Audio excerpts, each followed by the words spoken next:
Adam can't be out in the sun like this. He'll burn like And welcome to Hamilton, live from Tim Hortons Field. WeeStream presents the Opfl Tier 2 Division Championship games. Today we got the Bantam game up for you first. My name is KJ Kennemy, and I'll be handling the play-by-play. My co-host, Ron Forder, will be back with us in a minute. I'll just go over the starting lineups as we look at the Guelph Junior Griffins. They are led by head coach Bob Milne. Earlier in the year, they played Woodstock as Woodstock comes onto the field. Woodstock won 26-14. We're undefeated, so should be a good ball game. Although number 28, Malik Faulkner, is out of the game for Guelph. He's the star running back and defensive back for the Guelph Griffins. Number 3, wide receiver Stefan Funkhauser. Number 5, Tariq Patra, and he's the quarterback and also a backup center, so that's kind of interesting. Number 6, Riley Wake, wide receiver for the Guelph Griffins. Number 7, Brogan Faro, he's a wide receiver. Number 8, Owen Pavia, linebacker. Number 7, Brogan Faro is a linebacker as well, sorry. Number 9, Tyson Odu Voshar, linebacker for the Guelph Griffins. Number 10, Christian Frank, DB. Number 12, Keon Robinson, wide receiver.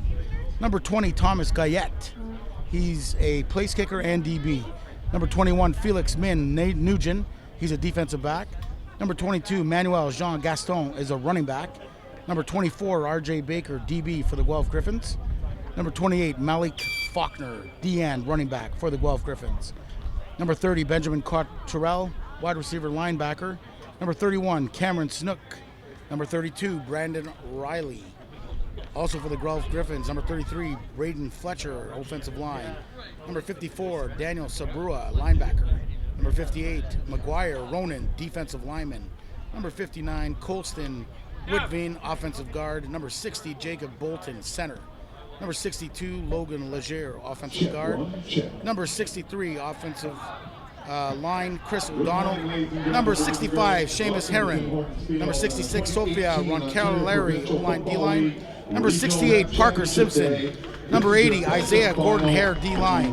Number 82, Griffin Hujali, O-line. Number 84, Cole Hopkins, D-line. And number 87, Jackson DeVries, wide receiver, safety. And now I've got Ron Forder, and he's going to go over the Vaughan roster lineup. He'll start with the head coach, Kevin Bell, and he'll go through the lineup for you right now. Yeah, Kevin Bell is the head coach of the Woodstock team. Miguel Cabrera is the quarterback. Travis Gale, number 11. Carter Brown, number 12. Travis the Pitbull Lazum, number 19. Number 21 is Zach Drulo. Morgan Lawrence is 28. Clark Walsh, number 32. Number 34.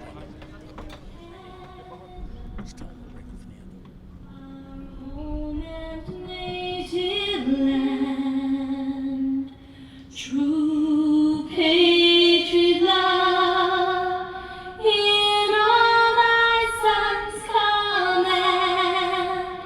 With glowing hearts we see thee rise, the true north, strong and free.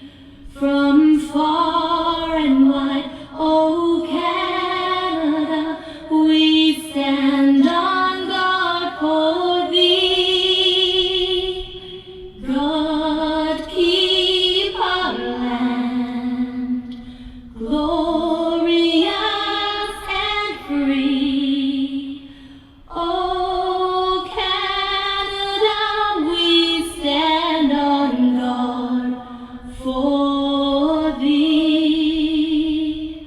O Canada, we stand on guard for thee. Go ahead, Ron, with the rest of the Woodstock roster. Yeah, the rest of the Woodstock roster, number 34 is Adrian Walkins. Number 35, Reese Vandervey. Logan Donkers is number 36. Perello is number 37. Logan Collins, the third of the three-headed monster of the Woodstock backfield, is number 44. Daniel Schultz, number 45. Number 49 is Ali Abrazini. Owen McCracken's number 50. 51 is Roland. 52 is Kramer. 53 is Ransom. 55, Barnes, the leader of the defense.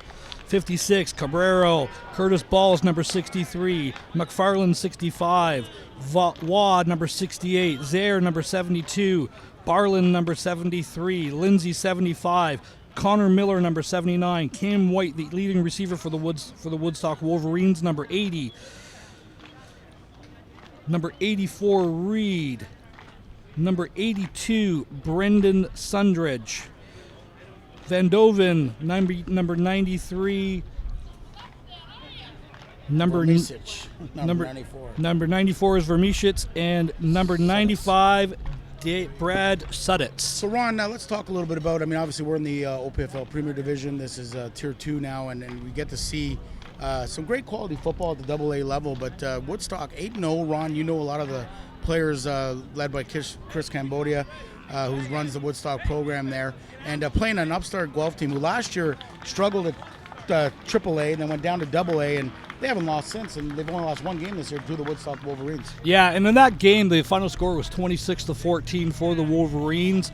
It was a story of two halves. Woodstock dominated the first half. We're up 26-0, and Guelph really fought back in the second half of that game and dominated that half of football. And you also talk about number 28, Ron. He's out, Malik Faulkner. Talk about him for the Guelph Griffins, how he'll be missed today.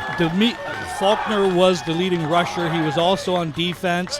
A catalyst on their defense actually separated the shoulder of one of the Woodstock running backs in that first game. Woodstock was literally down to their fourth running back at the start of the second half. Now with a full complement, let's see what Woodstock can do with You were talking about the player to watch, so let's talk a little bit about him. You know him, you've coached him. Reese Vanderway, number 35 for Woodstock. Talk about this kid and what a talent he is. Reese is he's got a combination of speed and size and power. Really, really special back. But again, Woodstock really offers a three-headed running monster. The fastest kid on the team is number 44, Logan Collins. He's a great speedster, a good change of pace back. Woodstock can really hammer the ball at all edges of the game and run the ball straight down your throat. Play-action passing game. Very good So play-action fans, here we pass. go. We're getting ready for the kickoff. I'll be handling play-by-play. Ronald will be the color. He'll give you a great description of what's going on. Guelph is going from right to left on your WeeStream internet dial here. They're wearing their yellow jerseys with red numbering and their black pants, and the Woodstock Wolverines, they look like the old Atlanta Falcons, Ron. Black pants, red and black jerseys with white numbers, and their nice snazzy black helmets, Ron. Yeah, very two contrasting teams, a little bit of red for each of them. Both very traditional style uniforms in here. I'm looking forward to a great game. Another factor that we haven't talked about, Jay, it is a warm Sunday morning. Yeah, it is warm out here, and we were here yesterday doing the Ontario Challenge versus Baltimore. Ron, you did a great job of calling those games on your own in the heat, so it's already warmer today than it was yesterday late in the day. Here's the kickoff, and it's kicked off to about the 40-yard line. The Guelph returner picks it up, and he goes right down, probably designed. Ron, talk about that kick return. Smart play, or should he have moved it up, or is that just a good decision by the player to listen to his coaches? Well, I think at this point, the last thing you want to do is you just want to maintain possession for your offense. You know, let's get the pregame jitters out of the way, and let's go out there and play some football. I don't mind that decision. Now, Ron, you talked about Vanderway, a running back, but he's also a linebacker, so he's a guy to watch. It'll be 1st and 10 here for the Guelph Griffins from their 42-yard line. Their quarterback, Tariq Patch, number 5, plays a little center. He's a big boy, Ron, under center as they come out with two backs offset. Fin formation. They hand off to the left and an inside run to the running back, number 34, Braden Fletcher, I believe, and he gets about 2, Ron. Talk about that play. Yeah, Aiden Lindsay with the defensive tackle, that was just a straight off tackle play to the left-hand side, trying to get a double team. Woodstock's defensive line is quite big. It's the first time I'm seeing Woodstock, and I'm quite impressed with the size of them. That actually was Daniel Saburo, number 54. I was looking for the number, Ron. Not normally do you have a running back at 54, but Guelph trying to mix things up. We got fin formation again under center. Offset, play action, fakes the veer, Ron. Hands it out outside to number 54, and he's going to be very close to a first down, Ron. Talk about the fake veer action inside. Little crossbuck action there. You have one running back going to the right, the other running back comes behind him to the left. Little misdirection. It's trying to change up the speed of the pursuit of Woodstock. Ron, when you say crossbuck, explain to the fans what you mean by crossbuck. What are they trying to cross, and who's the buck? What they're trying to do is they're trying to get a misdirection in the backfield with one running back going one way, the other one going to the other. The weak side linebacker trying to pull him so away. we're trying to pull the weak side linebacker. Straight ahead pull here. We got flags on the play. Yeah, and I think Pacheri got the first down, but I think Guelph was offside there. I'm not. To see what the call is. The flag came right away. It's on both sides of the field, so I'm not sure who was offside. I'm just waiting for the They're officials. saying the defense, Ron. I think they're calling the defense. Yeah, early in the game. I don't think they gave a yard, Ron, but I think that it was the Guelph guy that moved. But I don't think right now that Woodstock gave a yard on that play. Well, I think that's exactly what they were lining up. They, you're trying to prevent that. So you talked about Woodstock. They had a 26-0 lead in the first half. Guelph gets the ball first here. Interesting decision to take the football, and they're controlling the clock. And nice first down on the first drive. Here comes Pasha. 1st and 10 from the Woodstock 54-yard line. He's got motion to the right. He tosses the ball to number 32, I believe. Ron, I'm trying to get you the number, and he gets about an 8 or 9, a 7-yard gain. This time, the running back Brandon Riley. Yeah, good. Just running an overload to the far side of the field, the field side there. Bring the running back in the slot over and get a power formation. Get a plus advantage with the numbers. Hit the outside with his speed toss and good gain of about 5 yards. Good tackle by the linebacker there, Ron Collins, coming over from his inside linebacker position. Here we go, 2nd and about 3, let's call it, long 3 for Pasha. Little jet reverse action to number 12. And a great tackle by number 30 there, Ron. Keon Robinson was the carrier, but number 30, I believe, or number 32, Clark Walsh was in on the play there. Yeah, Clark Walsh was one of them. Scraped over, didn't get caught up, and didn't buy the fake at all. What they're trying to do there is get a little bit of jet sweep action, speed sweep to your slot back, giving it to him a handoff. I know a couple of things about a jet sweep. I've run it a few times before in my life. Little shallow on the jet sweep. I'm not a big fan of running the jet sweep to the boundary side. Third and 3 here, and the field is to the left. That's the wide side fans as they line up in that bounce kind of trip formation. And they fake the veer again, Ron, and they get that action that they want. And the big running back is toting the rock here, and he's hard to bring down. Number 7's in on the tackle. That's 54, Saraboro, with a nice run off that veer. And it looks like you see early, Ron, veer is going to kind of hold those talented linebackers from Woodstock. Well, and that's exactly what you want to do. Woodstock is being able to bring their linebackers with pressure all year. What this is trying to do is prevent them from jumping the gaps and playing respecting what both teams are trying to do. A misdirection can be a killer team for an over-aggressive defense. Here we go, 1st and 10 from about the 38-yard line for the Guelph Griffins. They come out again. 2 by 2, they motion number 12 over to the field, trips, they fake the toss, and they hand it inside. And I think that's number 50 on the carry, number 90. 30? Benjamin Cotterell. And what do you like about that play, Cotterell? They fake the toss and hand it inside. Well, and again, it's the same play, just with different window dressing on it. It's the misdirection, trying to get Woodstock to scrape over. But one of the things I'm noticing, Woodstock's in a really weird defensive front where they only have one inside linebacker. Their other linebackers are playing way too wide. It's almost a 42 that they're playing. Good coaching on Guelph for 2nd and short. Pasha goes under center. Last time he went quarterback sneak, and Woodstock went offside. We'll see what happens here from the 28. He fakes it again, the veer fake, and there he goes. Pasha, the running back, number 54, Saraburo with the first down, but there is a flag, Ron. Yeah, I think we're going to have offside on Woodstock again on this. And we do have a man slow and getting up from Woodstock.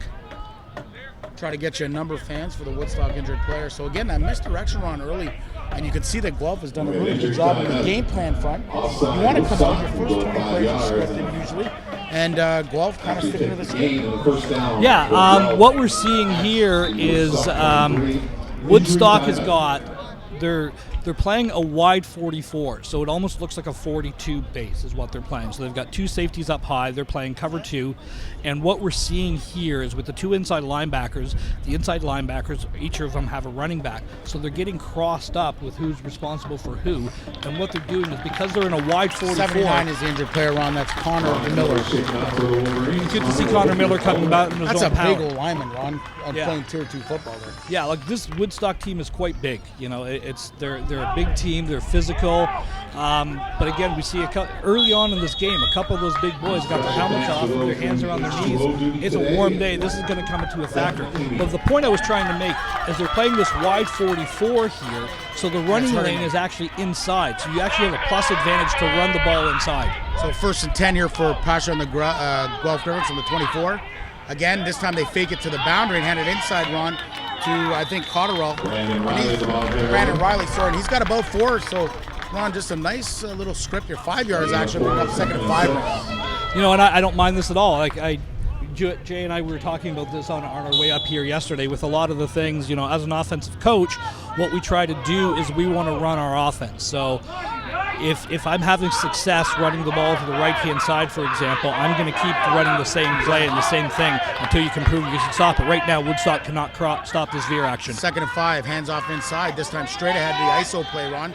First time we've seen that, and we see those active linebackers as they come in. Number 35, Reese Vanderway, in on the attack. Yeah, the Vanderway came across untouched at this time and held him to a gain of about 2 or 3 yards. 75 is limping right now for that's Aiden Lindsay. So the big boys, like you said, Ron, this drive's taking a toll. Another first down for Guelph.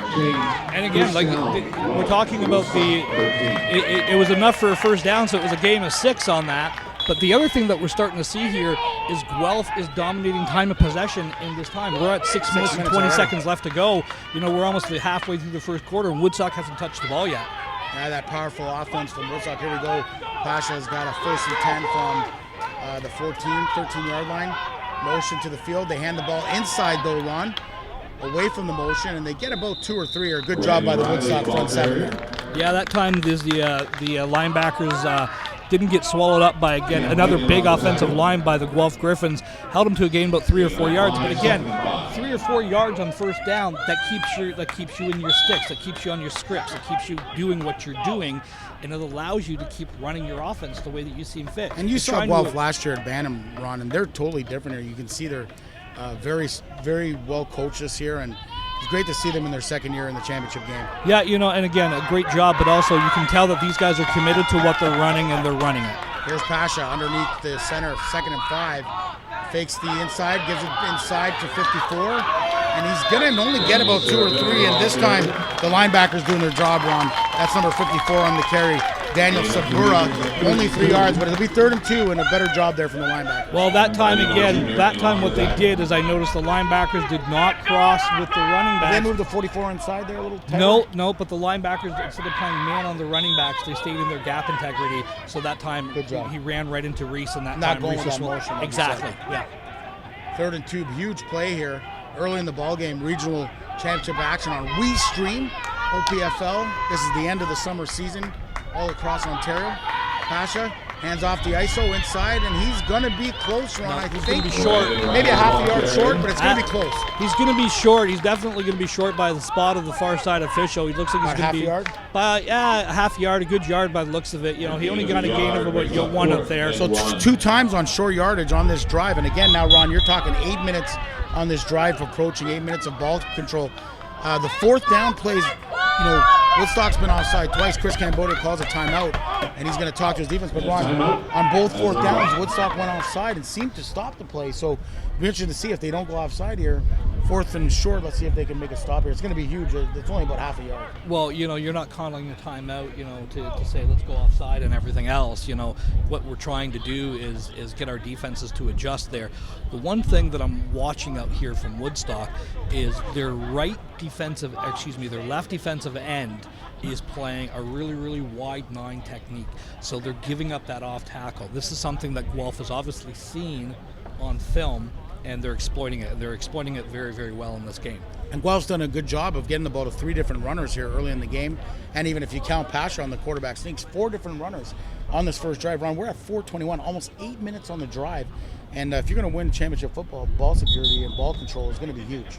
Time of possession, turnovers, and capitalizing opportunities and playing solid defense. This is a big one here for Pasha. He's got 4th and inches as the Guelph offense comes out. Woodstock defense lines up, and Ron, you're right, they're still in that wide 9 look. With the 2 backs kind of crashing down. Yeah, I think you're right. They just got to squeeze it and maybe get better. We'll see what they do here with Pasha, if they're going to go with the big man. As we see, looks like an inside blitz, and Pasha gets the football, and he's going to... He's stood up. He's got it. He's about out to the 2-yard line. So 1st and goal for Guelph, and the drive continues. And Coach, you've talked about it. Time of possession is one of the biggest things in championship games, in any football game, to be honest with you. And then, of course, turnovers are the deciding factor. But like you said, opportunities in Guelph here. 3 straight 4th down conversions, Ron. Talk about that. This has been a very impressive drive by Guelph. Again, coming with a game plan, saying this is what we're going to do. Your best running backs out. We're going to out physical you at the point of attack. That's what they're doing. Inside, they got Touchdown. it. Nice little run from Brandon Riley. And I just like the way Ron Guelph came out. But again, just that inside ISO play. Talk about it. Guelph's got to tighten those gaps up. Yeah, Or not Guelph, Woodstock. what Guelph is doing is, again, they're just, all they're doing is throwing a lead blocker to the linebacker into a gap that is uncontained right now, and the guy that is containing is 4.5 yards upfield. So even if he's making the play, he's making the play 4.5 yards downfield, and then all of a sudden, it's you've got plus territory. Anytime that you can gain more than 3 yards on a first down, you're in plus territory, and you can keep running your offense. Guelph is lining up for the extra point. Looks like number 26 is lining up for the extra point on this. I don't have 26, 20, I think, Ron. Thomas Guyette is the kicker. Kick is up, and it is good. No good. No good. No Okay. good. So that's a huge, you talked about operations, and you're listening to regional action for the OPFL on WeeStream. We got some fans run all the way from England on the YouTube channel watching us, and we want to thank WeeStream for bringing this game and the OPFL for as we kick off the end of the season, I guess, as we get ready for the high school season coming up. This is the last weekend of football in Ontario. And what a beautiful day here at Tim Hortons Field, Ron. Fantastic day, Tim Hortons Field, home of the Hamilton Tiger Cats. We want to thank the city of Hamilton for hosting us this weekend. Again, Jay, you and I were here yesterday in that OFL challenge game with a team from Baltimore, the Tennis City Trojans, who are now in Niagara Falls enjoying the sights and sounds of Canada. They said that they got pretty banged up. They're going to take some ice baths after yesterday's game, Ron. It was, if you missed that game or if you had an opportunity to see it, definitely go on YouTube and watch it. It was a physical defensive game. Both teams were playing really hard. Explosive offensive plays, which is great. It was just a great all-around football game. It was a fun game We've got a great control of the ball by Guelph as they kick it off deep, and it's just outside of Vanderway's reach. He's going to pick it up at about, let's say, the 18, and here comes the phenom. Vanderway, he makes a move, he cuts it inside, and he gets a nice, let's call it about a 16-yard return run. Beautiful run there by Vanderway. Sorry, a 12-yard return. Again, what we try to do on special teams is we want to hold the return to a 10-yard. Anything over a 10-yard is a plus territory for the return team. This time he did it basically without any blockers. And this, again, the first time we get to see this Woodstock offense. I hear it's a three-headed monster on the running game, so I'm actually looking really, really forward to seeing this. So the ball is on the 32-yard line. It is on the right hash for the Woodstock Wolverines coming out. Pistol formation, 2 running backs. Yep. 2 slots, and here we go. Inside handoff to number 44, taking it outside. That's number 44, Collins. Collins showing a burst there, Jay. Yeah, hey, Ron, I like that there. Little answer to that last drive as Logan Collins. And you'll see from Woodstock a little more of a pro set in the gun formation, Ron. And Collins with a big run. And with Collins and Vanderway, Ron, you can't go wrong in that backfield. No, and again, there's a third one that we will talk about when he gets the ball here, and I'm saving that one. I was talking to a couple of the parents. Yeah. This Woodstock team is definitely a three-headed monster. We gave a shout-out to the people in England. I know there's a gentleman who plays on Woodstock who's on family vacation. He's watching this game actually in Vancouver right now. First and 10 here. From Halifax First as well. and 10 for the QB here as he barks out of signals. Kind of a demon formation, 3 in the backfield. Here comes the big boy, Vanderway. He's going to rumble and stumble. He makes the guy miss, and Vanderway with another broken tackle, and we're going to call that a 21-yard run. Ron, talk about this kid, Vanderway. Yeah, Reese is a fantastic kid. I had the pleasure of coaching him in London minor football a couple of years ago. Thick, great vision, speed, and power. His brother is a wide receiver at the University of Waterloo, and just a fantastic football lineage.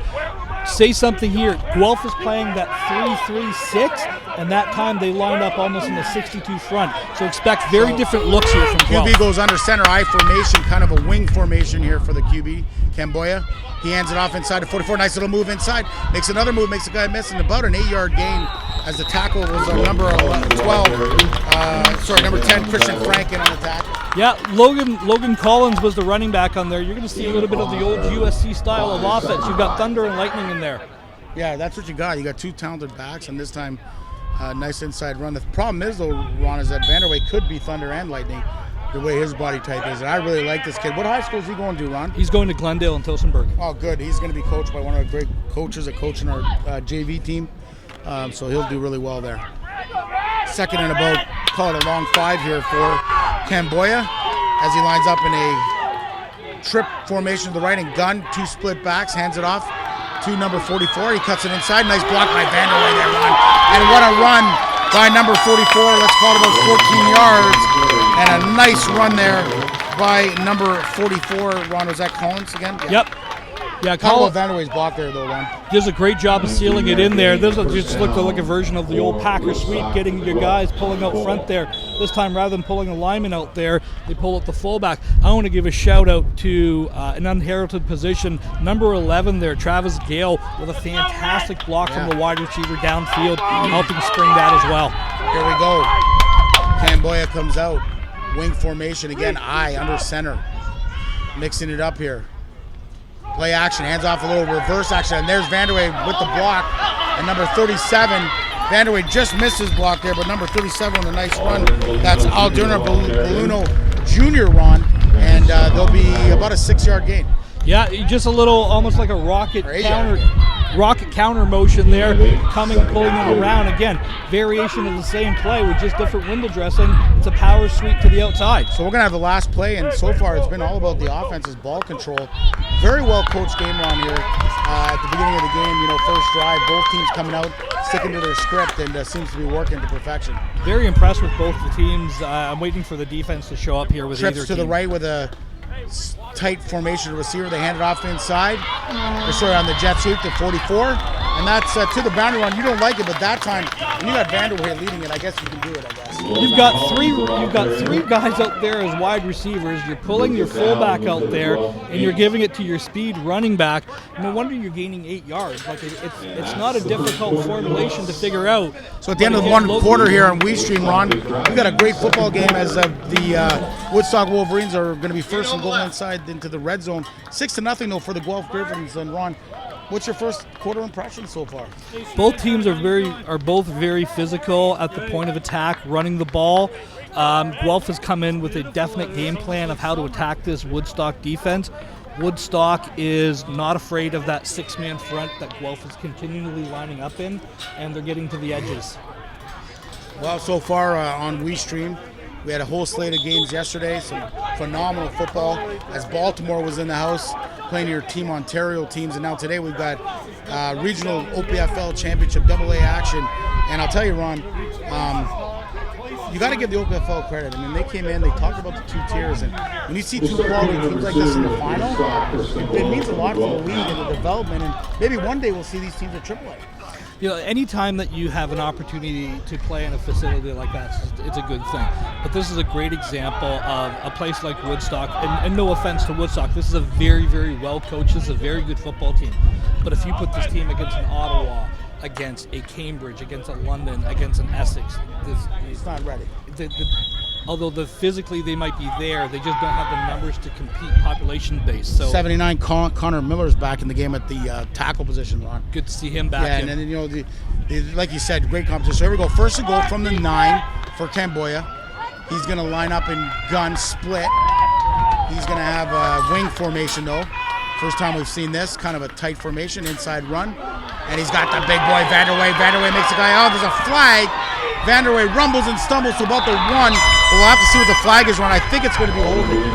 I think it's going to be a holding call out wide on the wide receiver. It's too bad because there we got to see the power and the speed of Reese Vanderway. And again, he's got the speed to get the outside. But what I really like about this kid is the awareness to get his shoulders and finish square towards the goal line. He's never going to score a touchdown running side to side. That holding was on Aiden Lindsay, the left tackle, Ron.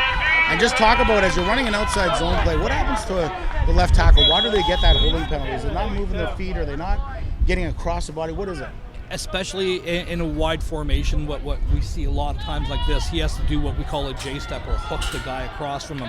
So usually what happens is they get lazy with their feet, or the guy across them or is moving a little bit faster, and they end up reaching out and grabbing rather than moving their feet around and walling and getting them inside. So first and goal from the 19 for Camboya. He's going to come out in the trip bunch formation to the field left, 1 to the right, 2 backs. He hands it off to Vanderway again. Here's a nice block outside by 44. Vanderway's got the edge. He's going to get in. Oh, what a tackle, Ron. Let's try to get that number. Wow, number 30, Ron. Benjamin Cotterell played a little bit of offense there early on. What a play he made to track Vanderway down, but he got 14 of those yards back. Yeah, a great job. Again, it's the same play basically over and over again. We're just running a version of the power sweep to the outside. Do you like the call? They went first, they went wing, they ran that play. This time they went trips, and they seem to get better blocking from that bunch formation. Yeah, I kind of like what they're doing with this. And again, what we were talking about earlier, Jay, is sticking with your offense and doing what you do and running it with success. So I'm really liking that both teams are staying Demon with what they've formation, got 3 here. in the backfield, 2 receivers to the right for Camboya. Second and goal from the 4. Vanderway's got it. Vanderway looks inside, reads the block, and just a nice read, and he reaches over the end zone. What a play by Vanderway, but great blocking there once again. And Vanderway showing his vision, cutting it back inside and having the wherewithal at the end to extend the ball over the goal line. What I really like about Reese is that we talked about it on the last time that he quote-unquote almost scored a touchdoon. The ability to finish a run. What face am I giving you, Ron? Well, the face that he should have been playing somewhere else. But, again, Reese is a fantastic. It's great for him. He's from Woodstock, and, this is his family. And you know what? In a way, it is great that he's there and just a talented football player. I think we're going to see this kid, maybe possibly on Team Ontario one day, and that's pretty good for a Regional 2 team.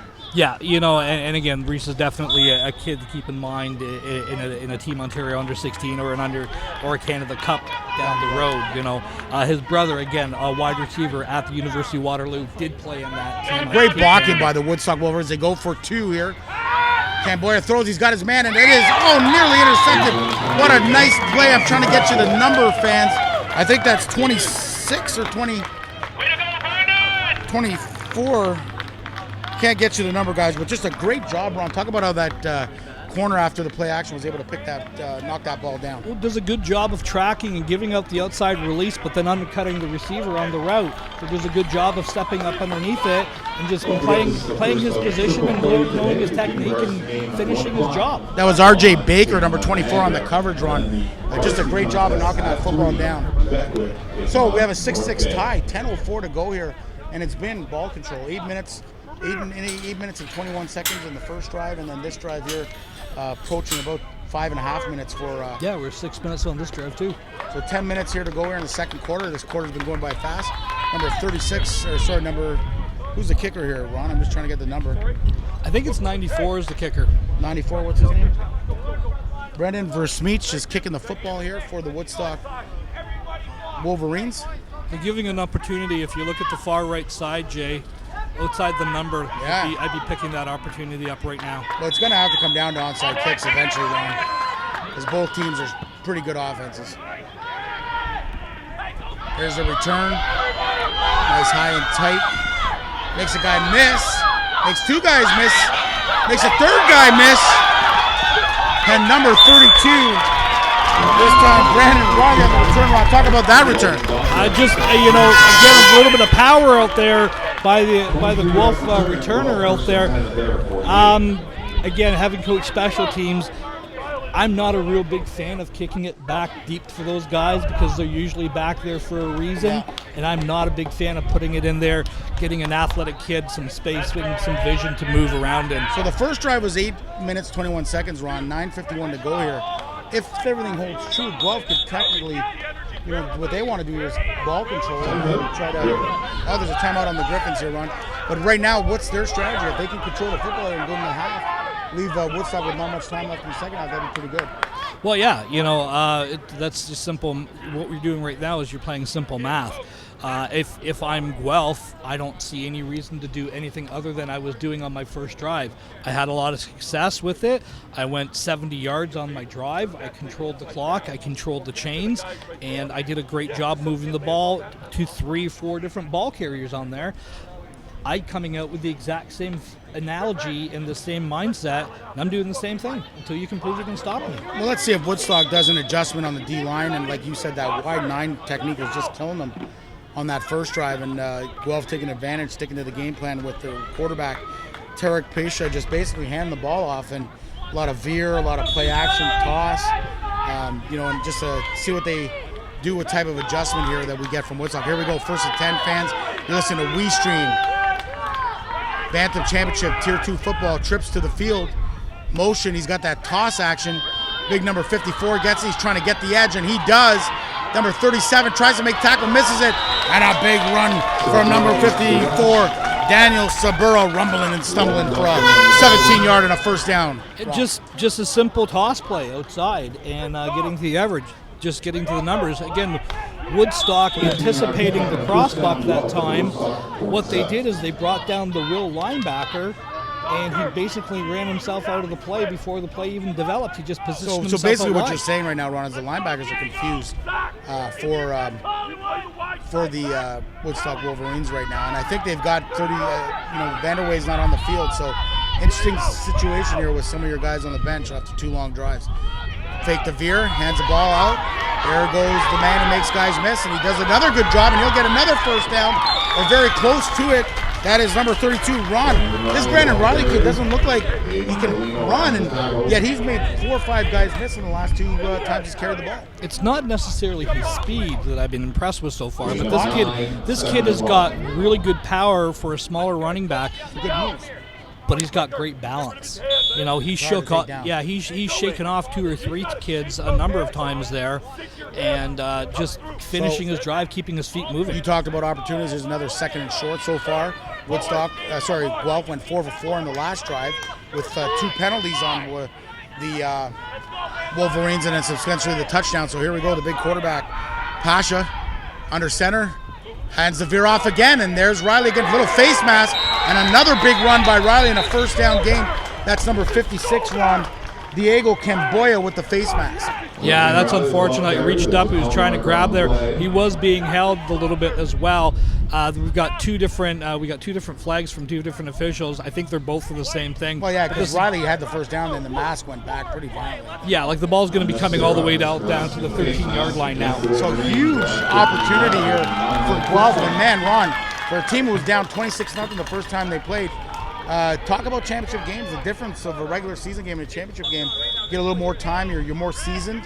Talk about the preparation Guelph has put in here. Well, both teams have put in a lot of prep. They played each other in week 2. We are now week 10. So a lot of things can happen. 8 games in a football season is a lifetime. Pasha under center, split backs, fakes the toss, hands off the inside reverse to number 30. And he has bottled up a good job. Benjamin Cotterell on the carry. But number 79, the big boy, back in the ballgame. Connor Miller, Ron, stays at home and makes a huge play. Yeah, he just basically ran into the defensive tackle on that one.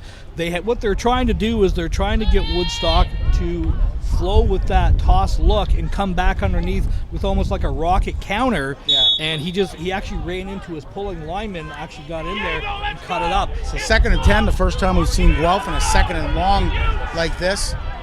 Pasha comes in, 2-back split. He's got a tighter formation of Finn. Motion, and he's going to give the ball to Cotterell on the reverse. Cotterell cuts back inside, and a good job by the Woodstock Wolverines secondary as they came down and stuffed it, Ron. That's a good finish by the Guelph running back. Again, he had contact 4 or 5 yards behind where he ended up. And again, Cotterell is just doing a fantastic job. Again, Jay, I talked about it. This kid's got really good vision and really good balance. And on that run, he had good power to finish the run. Woodstock coach is calling a timeout on this. Camboya is upset. He's walked all the way to the 40-yard line. 3rd and 7 is a huge player for both teams with 6:55 to go here in the second quarter. We're deadlocked on WeeStream here, 6-6 tie. You're listening to regional action of the OPFL Champ Day. Bantam later on today, Ron, and stay with us, fans. We'll have presentations. Ron and I will be picking the Player of the Game awards with Terry Barkley, and we'll be sending down our thoughts on it. We'll have Glenn Mills with the presentation for the finalists and all that kind of stuff. But later on, Ron, we've got the JV action. The Vaughan Rebels are going to be playing. Great for Vaughan to be in a final against the Niagara Spears. And then in the final day, this team from Beckwith, Ron, I've heard a lot about them out of Ottawa. Pretty talented. And the North Bay Bulldogs. I think they run the quads, Ron, so we'll be familiar with that. That'll be a fun game to call. North Bay, I had the pleasure of seeing them play actually a little while ago with their with a team on film that was playing up them, and they're a very dynamic, very diverse team. They love to throw the ball. They run all kinds of motions and spreading, they're really going to make you defend the entire width and the entire And length Beckwith of the is supposed to be this powerhouse, so it's going to be fun to watch. I think we got some great football here on WeeStream all day long as the timeout comes to an end. Chris Camboya talking to his defense, trying to get them. This is a huge play, Ron. I understand why you take a timeout here. 3rd and 7. They're inside the 20. They're inside the red zone.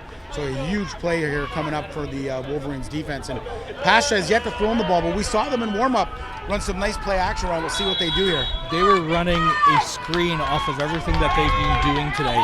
So, Swamby's got his hat on here. All right, I'm 3rd and 7. I'm not saying, I'm just saying. Ball is on the 16-yard line.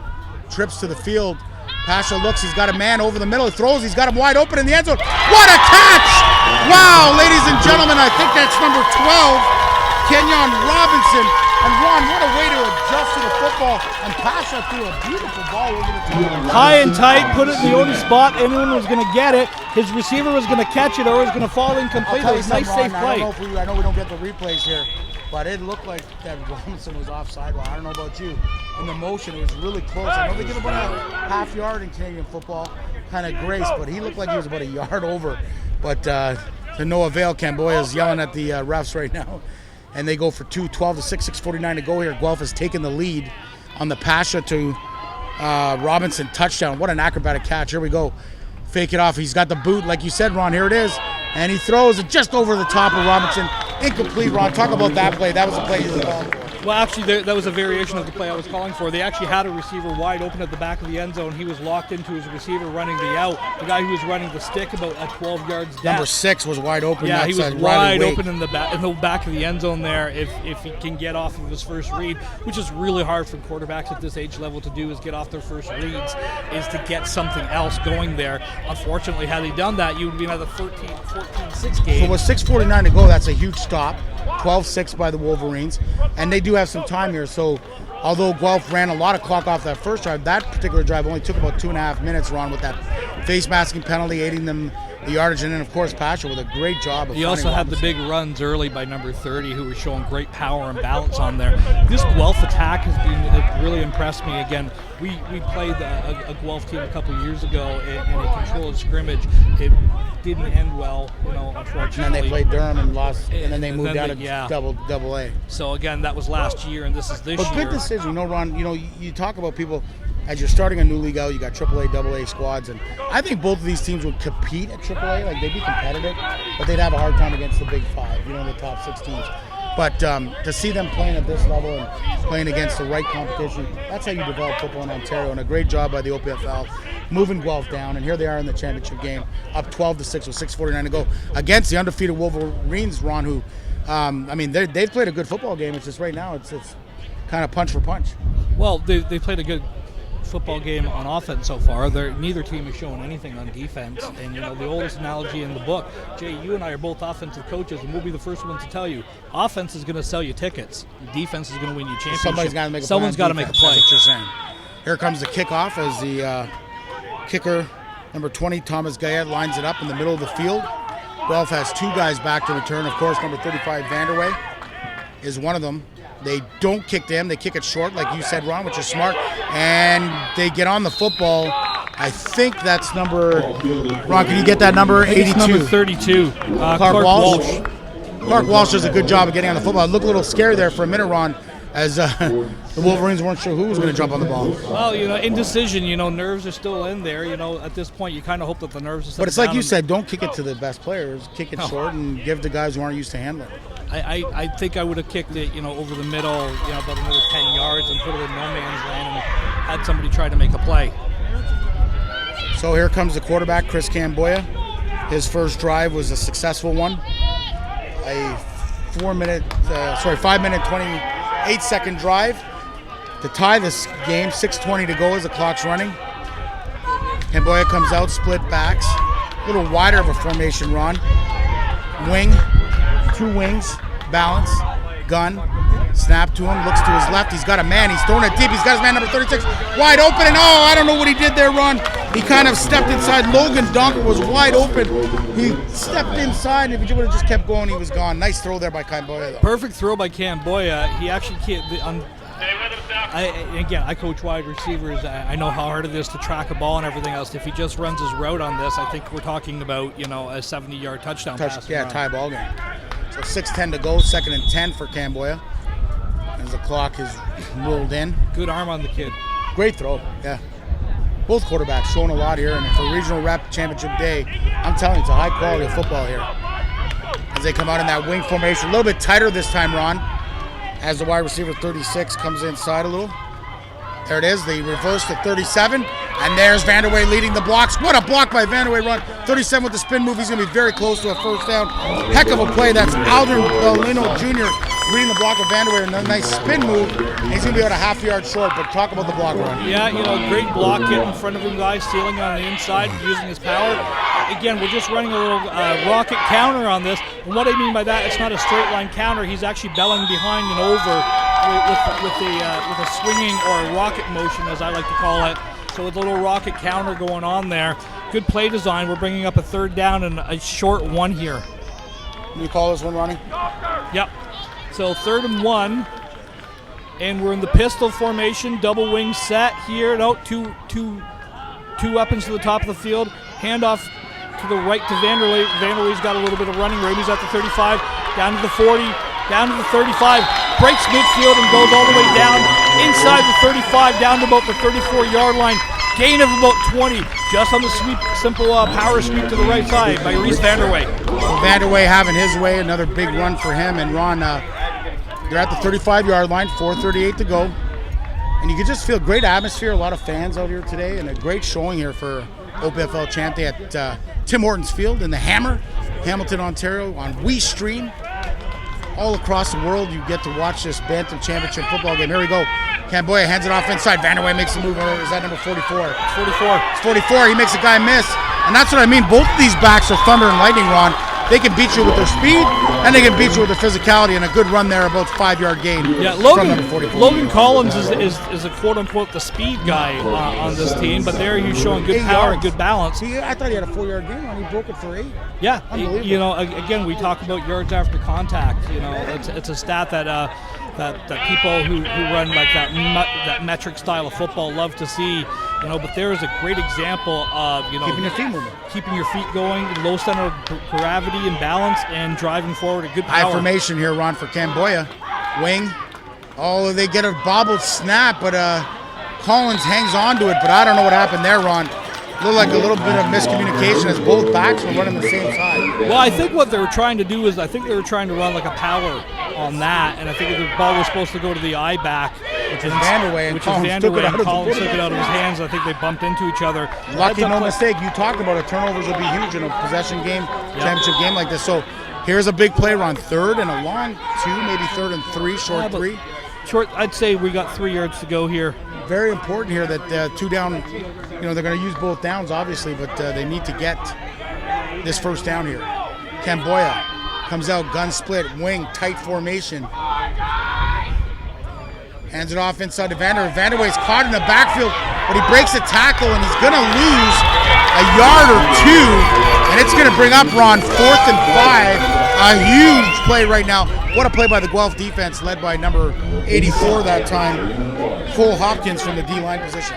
Well, we're talking about Guelph showing that 6-man front over like that 33 defense and bringing up the guy. He lost 3 yards on it. It's 4th and 7. Yeah, 4th and 7 here, and you gonna look for that pass maybe again, or do you just stick with the horse that got you here? I think you danced with what got you here, but what I'm more upset about was number 75 just came off the field with his helmet off, so that means he's going to miss 3 plays. That hurts. Here we go. They got their receiver 36 split to the left, trips to the right. Vanderway offset to his right, and he's going to look to pass here. He's got a man wide open in the flats. He throws a good throw. He's going to be very close, Ron. I don't know. I think it's... Yeah, he's got it. He does. What a throw there, and I think, who was it, number 80? Yeah. Cam White, you called him earlier, Ron. Yeah. What a great catch. An amazing throw, right place, and they get the first down just by inches. I'm really impressed with both the quarterbacks on both these teams. They're poised. The poise, the arm strength, and everything else that we're seeing on this as well. We've got a Guelph player down on an injury here. He's just. So do you like being that call, tentative. 4th and 5? They can run something we haven't seen, and it's just a high efficiency. You get that out pattern and just a great throw under pressure, like you said, on the poise of Camboya. Yeah, and passion in this ball game. And again, both quarterbacks are playing outstanding football. Really impressed with the poise, the arm strength, and the caliber of football. I'm very, very impressed with both of these teams. Love the play call. Throw to the flat route. I call it the uncoverable route in Canadian football when you're throwing the out to the wide side of the field. And again, a lot of quarterbacks, for some reason, they have a hard time seeing that. Camboya was just, man, he was nice and poised, put the ball in the right spot, because sometimes that ball can be tough to throw, and he just put it right over top of the defensive back, and only where his guy could get it, and it allowed his guy to get the first down, because believe me, Ron, that was very close. It was really, really close. They moved the chains right away, looking at the spot. I second guessed it at first, but my first look at it was like, no, right away, I think I had it. So, even without your glasses, Ron, you got it. You got a good long version. It's your short. What's this guy here, Ron? Yeah, that's nice. Thanks for that. Kramer, 52. As Coach Ron has been, was the president of the LMFA in London, has been coaching minor football for, 20 years now, Ron? 21 years. 21 years, and now he's with the Junior Mustangs. This year he'll be coaching LMFA with the Rams, so thank you, Ron, for being our color in this game. You'll have the call the next game and the color of the last game, so it's a pretty good long weekend for you, but you love football, and that's why you're here, right? Yeah, I love football. I was talking to a couple of friends of mine last night, and they said, why do you do it? It's like, well, what else am I going to do on a long weekend? I would rather come out here and watch and support the grassroots level of the sport that I love. I'm very passionate about. It's either this or it's going to drop $100. Well, talk about Ontario football, because I remember last year the LMFA took on a team from the States, and they really struggled. But then yesterday you called the game. Talk a little bit about that game and what you saw. And you obviously were a part of the offensive coaching staff, but graciously decided to call the game. Talk about the difference that you've seen in the last 10 years of Ontario football when you go play a team like Baltimore and compete with them. 10 years ago, the game that we saw yesterday was never going to happen because the exposure of Canadians playing football wasn't there for the first part. But also, the thing that I've really seen is the explosion of not coaches, but quality coaches. So at some of these smaller centers like Woodstock, like a Beckworth, you're getting really quality guys, and it's developing the game, and that's been the real emphasis, the real improvement I've seen over the 10 years. That, and with the advent of the internet and YouTube, and these kids are seeing that our kids from Canada can play. We can play with these guys. So yesterday was kind of the combination of we're not quite there yet, but we're really close. Split back formation, a bobbled snap again, Ron. That's 2 out of the last 3 plays. But again, Collins gets the ball. The outside, and gone. Wow, what a play by Collins. Again, though, Ron, not sure what's going on. 2 out of 3 plays. You got to clean it up because you don't want that to hurt you late in the game. But Collins, talk about the play he made. Well, we talked about thunder and lightning. We just got to see lightning getting to the edge there. Heads up play, a little bit of a high snap there, and the quarterback kind of bobbled around. Collins with the heads uppiness enough to pick up the ball and get to the edge. And again, a great block by the wide receiver. I think Cam White. Yeah, I believe it was. There was 2 of them, Cam White and the other guy you called earlier. That was Call. Go, both of them great blocks. And 36, who I really like, Ron, who just missed that one bomb. Logan Docker, and that's the difference right now. You can really see great blocking from the Woodstock secondary. Actually, it was Donkers on the outside that did a great job on the edge there. To the boundary, he looks, he throws, he's got a man, and it's going to be caught. There's a flag, and that's Vanderway on the catch on the out run. And that's the thing that Vanderway gives you, is he's able to make plays, not only as a running back, not only as a linebacker, but now as a receiver. I'll take credit for that one because he played slot for me a little while ago, and he's very comfortable running that out route. It's pass interference against Guelph, so the 2-point convert is good Ron, enough for not a lot of Canadian running backs, especially in a center like Woodstock, to be able to do all 3 facets and be a good blocker to all 4 facets of the game and play defense. This kid's got a bright future. Yeah, he's Glenn. Total brain cramp. What do they say? Glendale. Glendale, thank you. I was saying Glenwood. Glendale's going to have a great athlete here. A lot of these kids from this Woodstock team are going to be going to Glendale. And they got a great coach there. He coached our JV running backs this year. Just a gentleman of a man and very talented coach. And so they're going to be pretty good. 36 looks to be down here. I'm not sure what's going on. I'm not sure if it's 36 or 66 or what it is. Somebody is down. I'm not. Is there a timeout? Maybe they're just giving them a water timeout run. Fans are listening to WeeStream Champ Day regional action from the OPFL Tier 2. Yeah, okay, so there is a guy down. He just kind of went down to a knee, Ron. And so the medics send them out to go and check out on Donkers. And he looks a little, I don't know if he took a shot there on the route or what it was, Ron. Maybe it's just heat. Yeah, it's the heat.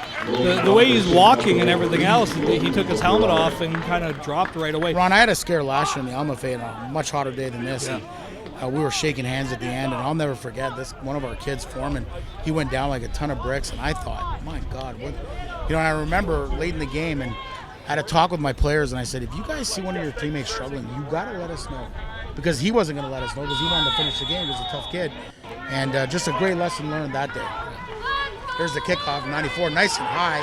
But again, to that Riley kid who's been pretty, it bounces over Riley. But he picks it up, and here comes Riley to the right. Oh, lanes, boys. Riley makes the first guy miss, but not the second guy. That's number 93 on the tackle, Joseph Van Dongen, and what a great job there, Ron. Yeah, Van Dongen does a great job of getting up there, but I hate to be critical, but they had an opportunity to have him back even about 6 yards. He didn't maintain the. He didn't maintain his lane integrity. He was coming in inside a little bit too much, especially on special teams. One of the things that we try to teach kids is you always want to attack the outside hip of the returner, regardless of what he is. You have to be able to adjust, and you want to attack to get the outside hip.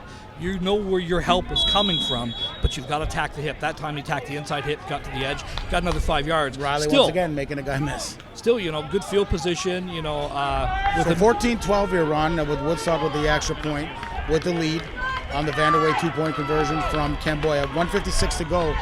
What has Guelph got here? They got to open up a bit here with not much time left in the half. They got gun split.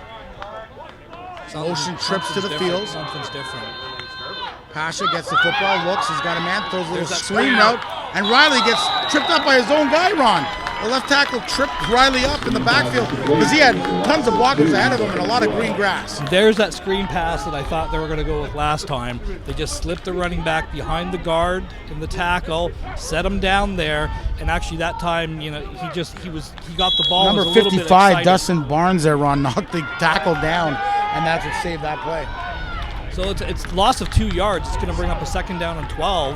And second and 12 from see the what Guelph can do 25-yard line for Guelph. 1:37 to go. Clock is running. They're under center again. Motion to trips. Little toss to the boundary to the big guy. He's been tough to bring down. If he breaks this one, he could be gone. Number 54, rumbling, stumbling. He's got two guys to beat, and after a 19-yard to 20-yard gain by number 54, Daniel Sabura, first down, Guelph. Just a simple toss play, a misdirection toss. So they started bringing the motion to the wide side of the field. They tossed it to the short side of the field, and he's able to get the edge. Missed tackle. I missed the number of the guy that missed the tackle.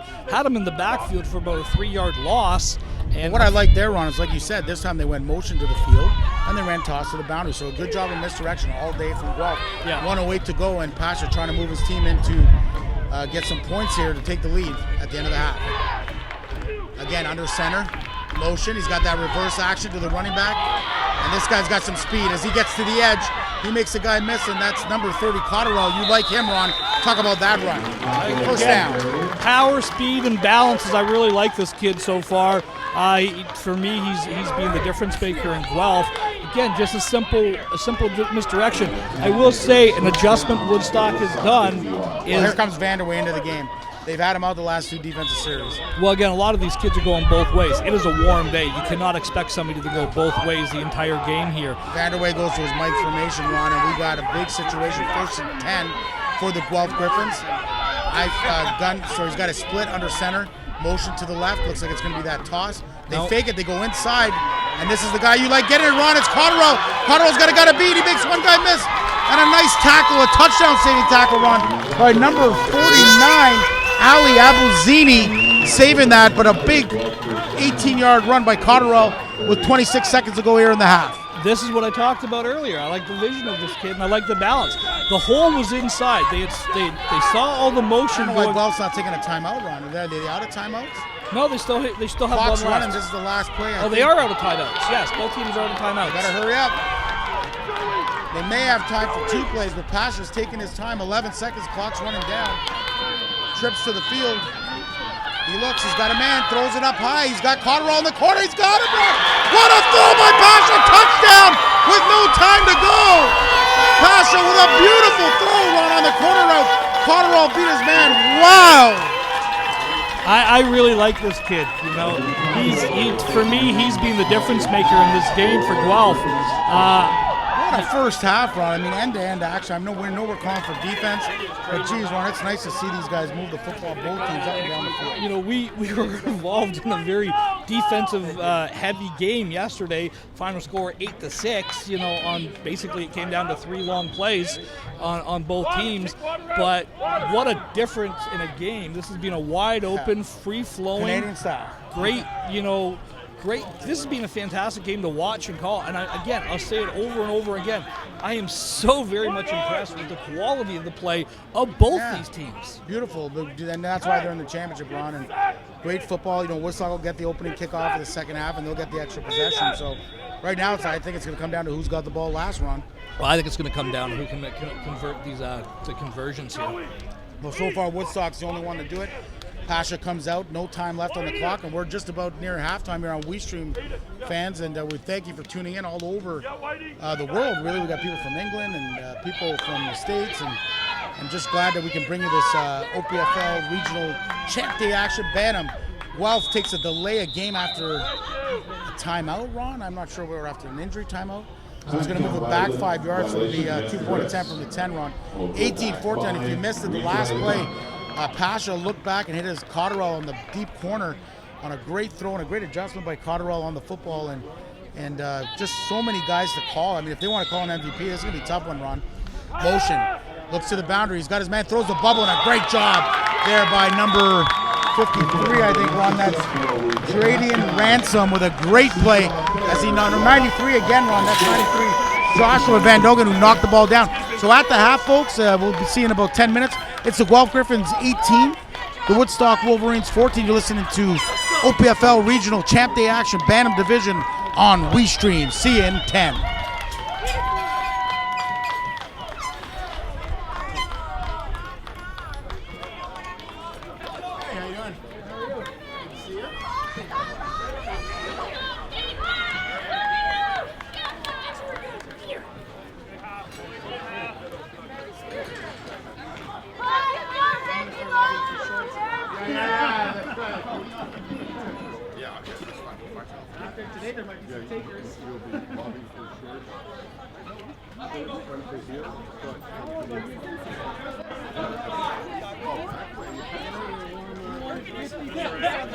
Brought my gloves. Don't worry, I got my gloves. Thermal there.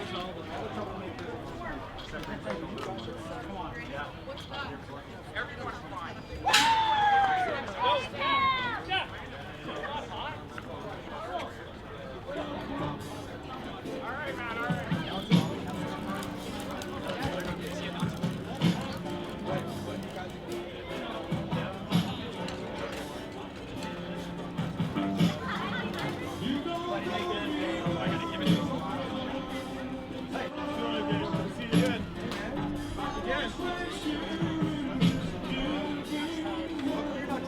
Oh,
Hey, get out of the field now.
up, guys? The other teams are coming through now.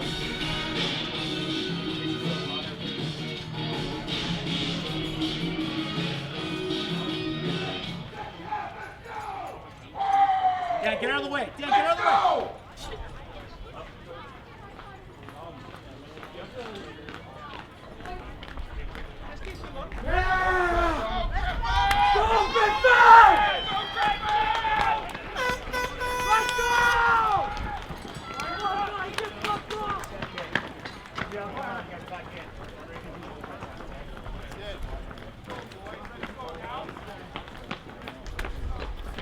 All right, fans, well, welcome back. KJ Kennedy here. We're listening to WeeStream. Sorry, we're watching WeeStream football. OPFL Regional Action Champ Day. The Guelph Griffins lead the Woodstock Wolverines 18-14. Earlier in the season, Wolverines won 26-14, 26-0 at the half. What a difference from week 2 to now makes as you got the two best teams playing, and what a great day of football here in the Hammer at Tim Hortons Field. We've got Ron Ferrari here on the color. And Woodstock will be receiving the second half kickoff. We have the Vaughan Rebels and the Niagara Spears in your next game at 1 o'clock, the JV Regional 2 Championship game. And then at 3, Beckwith is going to be playing the Sioux, I believe. Let me just double check here. Beckwith Irish. Sorry, North Bay Bulldogs in the Varsity Champ Day. The climax, the final game of the season for the OPFL as we close the books on summer football. Get ready for high school. Woodstock will be getting the ball from left to right in their red, white numbers, black pants, black helmets against the Guelph Griffins, who kind of look like USC at the top, yellow, red numbers, and their black pants and black helmets. So far, kind of the guys that have stood out for me have been the quarterbacks. For the Guelph Griffins, Pacha with 2 touchdown passes, 1 on the last play of the half to take the 18-14 lead. And then Miguel Camboya with a 2-point conversion to Vanderway, the only one of the day. So both quarterbacks playing very good. Both running backs, so actually there's 6 guys that have carried the ball, and they've been dynamic. Benjamin Cotterell, number 30, and Daniel Sabura, and of course, number 32, I believe it is, Brandon Riley for the Guelph Griffins. And on the other side of the ball, we've had number 44, Logan Collins. He's carried the ball. Reese Vanderway, number 35, and just a plethora of guys carrying the football today. Great offensive football. Need the defense to step up and make a play here in the second half.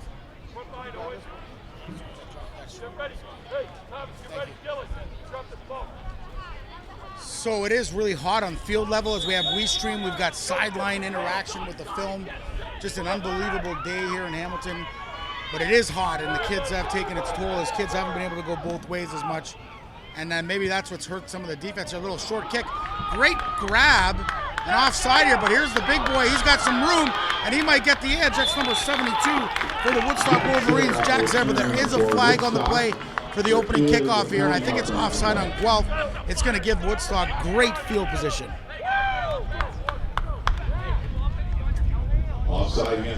Last weekend, fans in the OPFL, the Bantam AAA Premier Division, great football game as the Essex Ravens won the championship over the Cumberland Panthers. Congratulations to Glenn Mills and his staff on the Bantam Championship.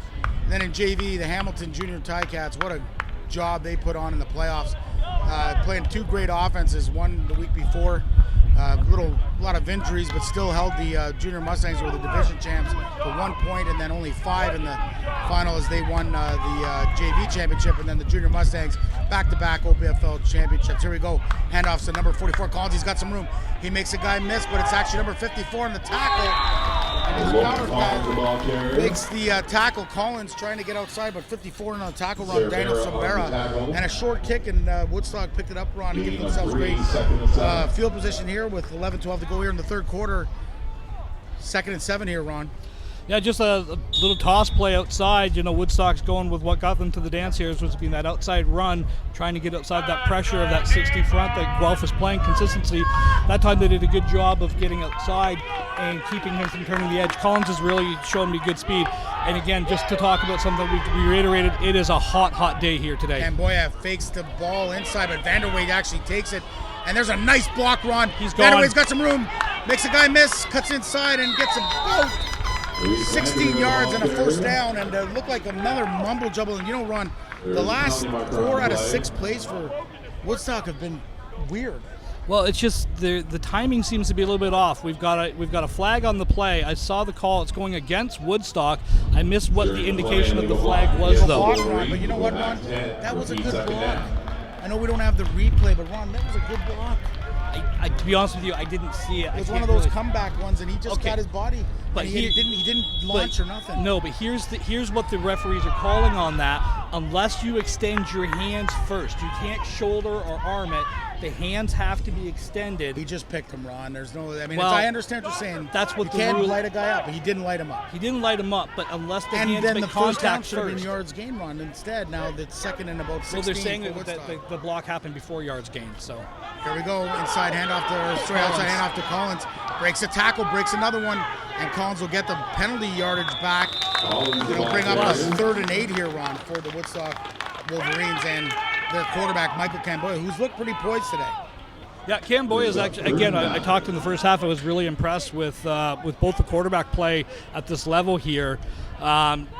Really poised kid, good arm. Want to see what they can come up with. The wind's coming in their face a little bit here. Guelph is in that 60 front, and last time they were in 3rd and long, they brought the house, they brought pressure. I would expect something like along those lines, and they're creeping up to it now. Trips to the right, Camboya. No safeties over the top. Camboya trying to get the offense set. Calling the blitzes out. Oh, look at that. Direct snap to Vanderway. And Guelph was not fooled at all by it. In a 2-yard gain to bring up about a 4th and 6 here for Woodstock. But just like you saw Camboya kind of pointing out the blitz pickup, and all of a sudden they snapped the ball to Vanderway. Probably better if they did it to the field. The boundary, it's tough. Yeah, again, I know a lot of these coaches like to try to, we're going to catch you by running the short side of the field, but you're running into the teeth of a defense there as well. I've never been a big fan of that. If you're going to run sweep, run it where you've got more room, where the defense has more room to cover as well, and get to the edge. So the biggest play here in the second half, 8:49 to go. Woodstock 4th and 6. Camboya's in gun, wing, tight formation. High snap, he gets it. He's got his man deep downfield. He throws it a little under. That's interference, and a great throw and a great job by number 36. He caught it. He caught that. Number 36, Ron, once again, Logan Donker was down at the end of the half here, and I think it's just a 15-yard penalty. I don't think he caught it. I thought that hit the ground. If he caught it, then I'm done. I don't understand football anymore. He would have caught that with his shoelaces. I thought he caught the ball. Obviously, they're saying it hit the ground, but it is going up to 15 yards. It is Just a great throw. You called it earlier, Ron. He got one-on-one. A little underthrown, but that's perfect because now the defensive back has one choice to make. Do I let the guy catch it and score, or do I pass interfere? And the 15-yard penalty, big first down for Woodstock on 4th down conversion. 8:24 to go here, right hash for You never want to Camboya. see them take a penalty, but talk about a heads-up play by the safety of taking the penalty. Here's the reverse to big 37. He's got some room. Little slip move inside, and he's got very close to another first down there. That's the running back, Bellonio Jr., who's been a good complement to Collins and Vanderway. Yeah, we talked about the 3-headed monster of Woodstock with the running game. That was the surprise back that I was waiting to tell you about. Again, what they do is they line him up in that wing formation, and he's that kind of counter guy that they run with. Again, a combination of size and speed. Not as fast as Collins, not as big as Vanderway, but a good combination of both there. So here we go, under center, 1st and 10 from the 19. There it is, handoff inside to Collins, and a good job by the defensive tackle, number 92, which I don't have his number here. I think it's 82.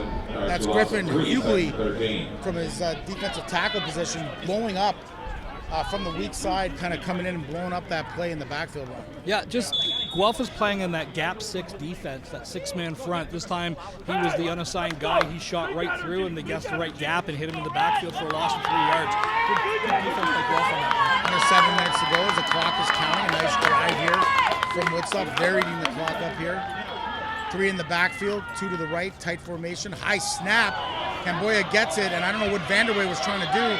he was trying to take the ball from him, and Vanderway should have just picked up a block there, not trying to take the ball, and a huge loss. So it's going to bring up a third and call it 22 here, Ron, for the Woodstock Wolverines. Yeah, third and long. Unfortunately, with that particular play, we've seen a couple times in this half the snap is being high, so it's one of those things. It's unfortunate on there. It's a lot of times the only time we call the center is when they do something wrong. But you know, a huge loss, Ron. You know, you don't want to have that. You have a nice drive going. You're eating up clock, doing everything you're supposed to. Now we're gonna have to see what Camboya can do with his arm. As they come out in gun split, two backs, tight formation with the wings. Wide receiver split to the field. Another high snap. He's got Vanderway in the slot. There's Vanderway. He's got it. He's got to break a tackle, and he fumbles the ball. But I think the Wolverines got it back, Ron. Yeah, I think it was Dawkins that actually jumped on it on that particular one. So he gained 5 yards, but you're in fourth and long here on the 25-yard line. Just don't like the play calling. You're in the red zone, Ron. Look where this play started, on the 19-yard line. Now you're sitting on your 26, fourth and, forever to get a first down, Ron. Just not the greatest. Just some weird things. I mean, they started a lot of their drives under center, and just gotta let the nerves calm down. But I'll tell you, the last two drives for the Woodstock Wolverines, even though they scored the last drive, a lot of bad snaps. Here we go. Camboya looks. He's got his man deep.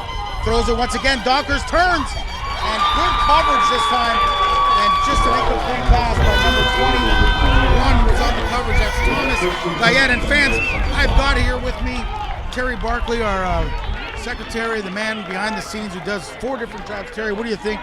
Regional rep action, OPFL, Champ Day, Bantam. What a show here in the first half. This is fantastic. This is what it should be. We have two teams working their butts off, considering how hot it is. This is absolutely fantastic. And, Terry, talk about everything that you guys have been doing with the OPFL this year. It's been a transition year, but just to culminate the end of the season, what do you think? Well, we're not the ones doing all the work. You've got the teams down here, the team managers, the coaches. We sit back and we do the little things behind the scenes. They're the ones that make it happen out there on the field. Well, thank you, Terry, for everything, and what a show you're putting on. Thanks very much. Thank you. We got Terry Barkley, guys, the secretary. He does a lot more jobs than that, I'll tell you. Great support to our coaches and our teams and our boards, and so thank you again to Terry, and of course Dan Fournier, our vice president, is here today, and a huge penalty there, Ron. Talk about what happened. We got what we call a horse collar tackle. The horse collar has changed and evolved over the years. The horse collar now is defined as inside the shoulder pad with a defined change of direction. Even though it wasn't a downward motion, he changed his direction. So here we go. We've got a first down here. Toss play out wide to the left here to the field side of the field. Number 54 has gotten the edge. He's over midfield, brings it all the way down to the 49-yard line. That's going to be enough for another Guelph first down. Guelph is really starting to flex their muscle on this a little bit. We'll gain a 12 on that, and we're starting to see a lot of these Woodstock players have been going both ways, really get tired out here, and we're starting to see Guelph starting to take over and dominate this game a little bit more. We were waiting for someone to get a stop on defense. Guelph did get their stop on defense. Did Guelph get the stop, Ron, or was it Woodstock kind of going backwards, making mental errors? So here we go. Split backs, balance. There's the fake. They go inside to the big man, and the big man rumbles and stumbles around. He's going to be close to another first down, about a yard short. And this Severa's got to be one of the guys up for player of the game, Ron, and the quarterback with 2 touchdown passes. Yeah, they've had a really good balance between both run and pass on there. The quarterbacks played well. I just want to throw out number 30 for me as being a really good player. He's also playing defense. But we've got to pick strong on the safety. MVP, the offensive and defensive player that could be from any side of the ball. So keep your, as we get ready to pick the name, start circling there. If we got a pen, maybe we can pull a pen and grab who we think it is. Here goes off tackle, ISO, and a nice little run. And look, I'll tell you, this 32-1, you called it, center of gravity.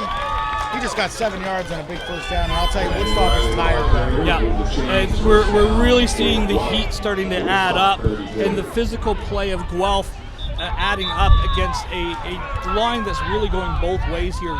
You know, Woodstock has got a very good physical team, but they're not overly deep, and this is what you see at the Tier 2 level. You don't see a lot of depth. You see a lot of kids going both ways, and on a day like this, that's a tough dig. So here we go. We got an injured player down on the field trying to get you the number, fans. Looks more like a heat exhaustion. 64 or 54? 54. The running back. The running back, Sabura. So that's a big blow to Guelph as he'll come out for a play as he was shaken up on the play. 1st and 10 here for the Guelph Griffins. That timeout, though, I think Ron helps Woodstock because it allows them to regroup.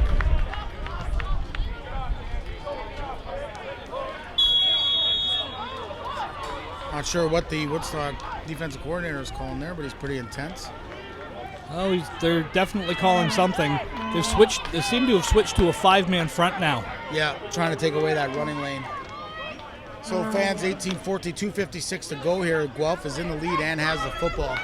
And they are at about the 32 here from the left hash as he goes, trips to the field. Under center is Pava.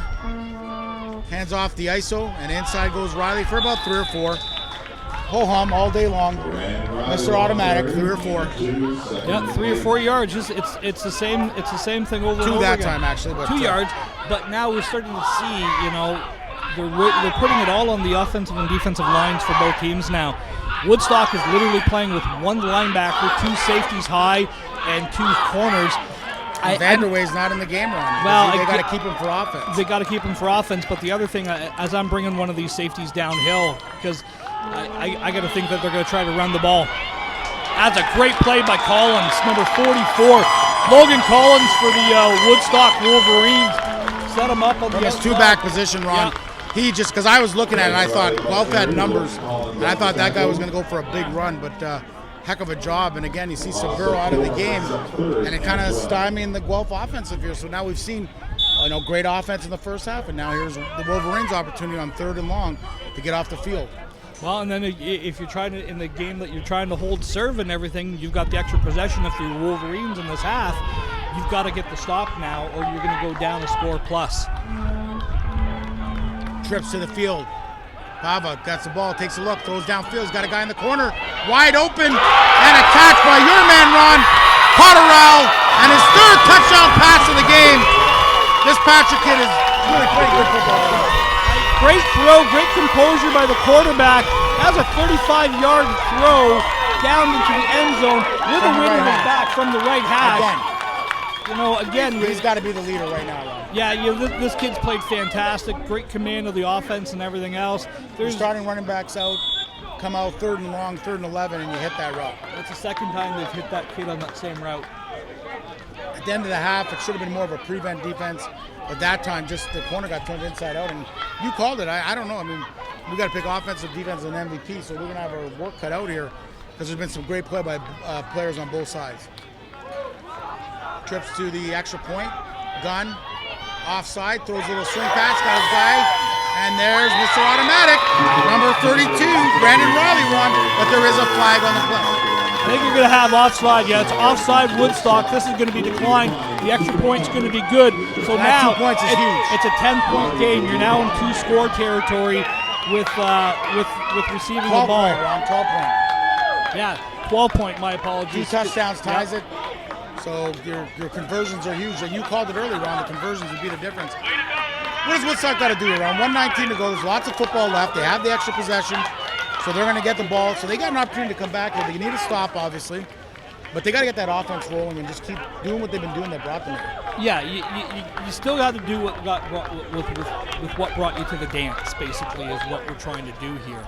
And they're a power run team. They have a good balance and everything. You kind of shot yourself in the foot on the last drive a little bit. I think you go back 2 bad to snaps on a penalty. Yeah, you got to go back to what brought you to the dance. It's not broke, don't fix it. But you got to fix your defense because you have not stopped them today.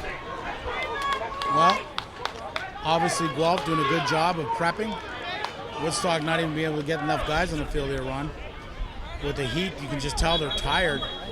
The play wasn't blown in, so Guelph's going to have to reset here. What do you like about that new NFL rule, Ron, about a yard off the ball, you can't get a run to the kickoff. I like that. We should bring that to Canada. I think it'd be great. Canada's a different game, though. I think it's something that we might see evolving into the Canadian game down the line. But I want to see how it plays out here a little bit first. Nice pooch kick there to number 36. This is a live ball run. 36 picks it up, makes the guy miss, and a great tackle there this time by the special Still driving. teams. Yeah, he is still driving. This is weird. Thought the play would be blown dead. An extra 5 yards by number 36. Donker with a good return, but man, if he catches that on the fly, Ron, who knows? Yeah, again, great coverage downfield by But the. you see what Guelph's doing on there, kicking it away from Vanderwood. They know what they're doing, and they got a guy spying him, and be interesting to see here if they can get the ball going with Collins again. So far, the Griffins have made the adjustment from the first game. The Wolverines have not. Now that's what it comes down to. So the score reversed here, 26-14, Guelph leading with 1:02 to go. You're watching WeeStream football live from Tim Hortons Field here in the Hamilton, Ontario. Beautiful Sunday afternoon. OPFL Regional Tier 2 Championship action in the Bantam division. Trips to the right for Camboya. Play action to the first guy, gives it to Vanderway. Vanderway makes the guy miss. Ron, only a gain about 2, and a good job by the secondary of the Guelph Griffins, number 31, Ron, on the tackle that time, Cameron Snook. Yeah, Snook actually a little bit of talking after the play there as well. They're really starting the key on Vanderway here, and they're saying if you're going to beat us, someone else has to beat us. So let's see if this keeps up. Again, Guelph with that pressure defense, and they're lining up. It's a 44 defense, but they're coming up now, and now it's more like a 45, and it's trips to the boundary here, Ron. Camboya looks, he's got his flat, steps up, makes the guy miss. Camboya's going to run. Now looking to throw here, Ron. I don't know why he didn't throw to 80. 80 was wide open, and he's only going to get about 2. And he'll bring up 3rd and 8. And again, like you said, Ron, the adjustments Guelph has made. That's the last play, I believe, of the quarter, or is there one more play? Last play. That was the last play. 26-14, and a huge play here for the Guelph Griffins and Coach Camboya. And I just don't understand, Ron. Just a great first half of offense, and I don't know if it's the adjustments, mainly the miscues, because that last drive was beautiful by Woodstock, but they just weren't able to cash it in. They got 3 straight, 2 bad snaps and a penalty, and now they're down by 12 with 12 minutes to go. Yeah, and your point-a-minute offense has to come in, so that basically means what you need to do is you need to start hurting up, because you have to score a point for every minute that's left in the game. So you can't take a lot of points. This Guelph team is fired up right now. And the Woodstock team, looking at the 2 benches, the Woodstock team is a little bit flat. The heat is getting to them more so than Guelph. Obviously, advantage Griffins right now. You always have the advantage when you got the lead, Ron. You always have the advantage when you have the lead, but just body language and everything else. Ron, like you called number 28 out of the game, and yet Guelph is, and this is what football is, it's a team sport. And Ron, I wish people would understand more and more that everybody counts, a next man up mentality, and that's what you're seeing from Guelph here, the next man up. They've gotten the ball, Ron, to 12, 30, 54, 32, their quarterback. They've given it to everyone. Now, Woodstock did a good job of getting the ball around to their big 3, 44, 37, 35 Vanderway, and they throw to Donker. So they've got their big 4 and their QBs. So it's been a great football game. Just like to see a great finish here. 3rd and 8 here for Camboya and the Wolverines. And like you said, Ron, Wolverines are just kind of walking back to the huddle here in the 4th quarter. Not a good sign. And they're going to get a delay game here, Ron. Yeah, they're really close here. They've got to get the snap off. We got to the line, and there's 5 seconds off. I don't know why the ref didn't call it. I don't think Guelph is asking for a delay game. Right now the clock's on Guelph's advantage. Donker's on the reverse. I don't know, Ron. About a 4-yard gain. Brings up 4th and about 4, let's call it, Ron. 4th flag. 4th and 4. Now here's something to consider, okay? This is a young team. This is a young coaching staff. They've not been in this position before. This is a position they played from ahead all year. This is the first time that they're behind in the game, It's timeout Woodstock now, and do they know how to call to come back at this point? Well, the last time on 4th down, they went to that pass to the out, a great catch by your guy, number 80, Ron, who they haven't really got the ball to, Cam White. So we'll see what they come up with. You only need 4 yards. You got, 4 talented guys, a receiver that can catch the football deep. You got 3 strong running backs and a good quarterback. So they got the playbook is at their disposal on 4th and 4. It's not like they're stuck into a short yardage play or have to throw deep. They can mix it up here. Right, but if your offense isn't designed to get 9-10 yards a chunk, and if you're not designed to throw the ball, if you're designed to run the ball, that really limits your options. So you because the only thing they've thrown the out and the fly with some success, so they do have some throwing options. It's just like you said, they haven't thrown enough to maybe warrant that call right now. It all depends. I mean, do you think is Guelph going to sell it to stop the run, or are they going to play it even? That's what you got to see from the Guelph front. If I'm calling this play right now, we'll talk about favorite plays. I'm running the speed out at 7 yards, get the first down, line up and do it again. Yeah, that's the call that I'm running right now. You've got a single high safety, and again the other thing is Woodstock. And you like to call this to the field, right, Ron? Yeah, I call this to the field, which is the wide side of the field here. Now it's a little bit tougher of a throw coming to the left, but again you've got a couple. That's where you've got your receivers lined up right now. So they got They're a in a punt 7-man formation. line. They got 4 guys deep. They're It's like they're punting, Ron. Onside. They're onside. All those guys are onside, Ron. All 3 of them. They're not chasing it like they're onside. And a nice tackle. Ron, I don't mind that decision. Your defense has to make a stop anyway. So you put the ball deep and you hope that your defense can make a stop. And the big thing here for the Wolverines and the disastrous thing for Guelph would be a turnover that would lead to points. Yeah, well, exactly. And again, what made me think it was punt is they were in 0 splits for the first time today. So that was what. And they were onside, so they gave themselves an opportunity. So they give themselves an opportunity to get in there with 10 minutes and 56 seconds left. You have to force a stop, but not only you have to force a stop, you have to force a quick stop. You cannot allow Guelph to run the clock, who is dominated the time of possession here, to run the clock. Tariq Pacha, number 5, 3 touchdown passes here in the ballgame. Comes out under center in a split formation, and they run the ISO. So Mr. Reliable, 32 Riley, and you can see, Ron, as the game goes on, Brandon Riley's 3-yard run are turning into 7-yard runs. Yeah. Just, again, low center of gravity. We do have a Woodstock player down on the far side of the field. 79 again, Ron is down. That's 79, Connor Miller. Second time in the ballgame, and this is just for a big guy. It's the heat. Just aware. So, Ron, tee up the next game for us. You're going to call the play-by-play. You got Niagara Spears.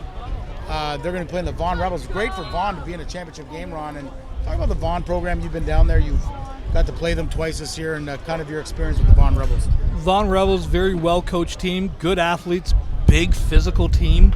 From what I've seen of them, I've not seen much of their Tier 2 team. The Niagara Spears, I saw them when I was outside of the stadium getting here at halftime. They look to be a very fast, quick speed, not a lot of size, but very athletic looking. So it could be a difference of a power game versus a spread or a speed game. So it'll be quite interesting to see how that one kind of develops as the game goes along. As for this one here, we hope this young man is okay, but you've got, again, I can't stress this anymore. You have to get a stop, and you need your stop now. The clock is not your friend, and Woodstock has not had to play from behind. Yeah, you're right, Ron, and you're right, Ron. The WeeStream feed that we've been able to give to you, I want to thank you to their organization for allowing us to bring this game live to you. Miller comes up. He just looks tired, gassed. Check if there's one more. There's 10:26 to go. Lots of football. Canadian football is an eternity, Ron. 12-point lead isn't insurmountable.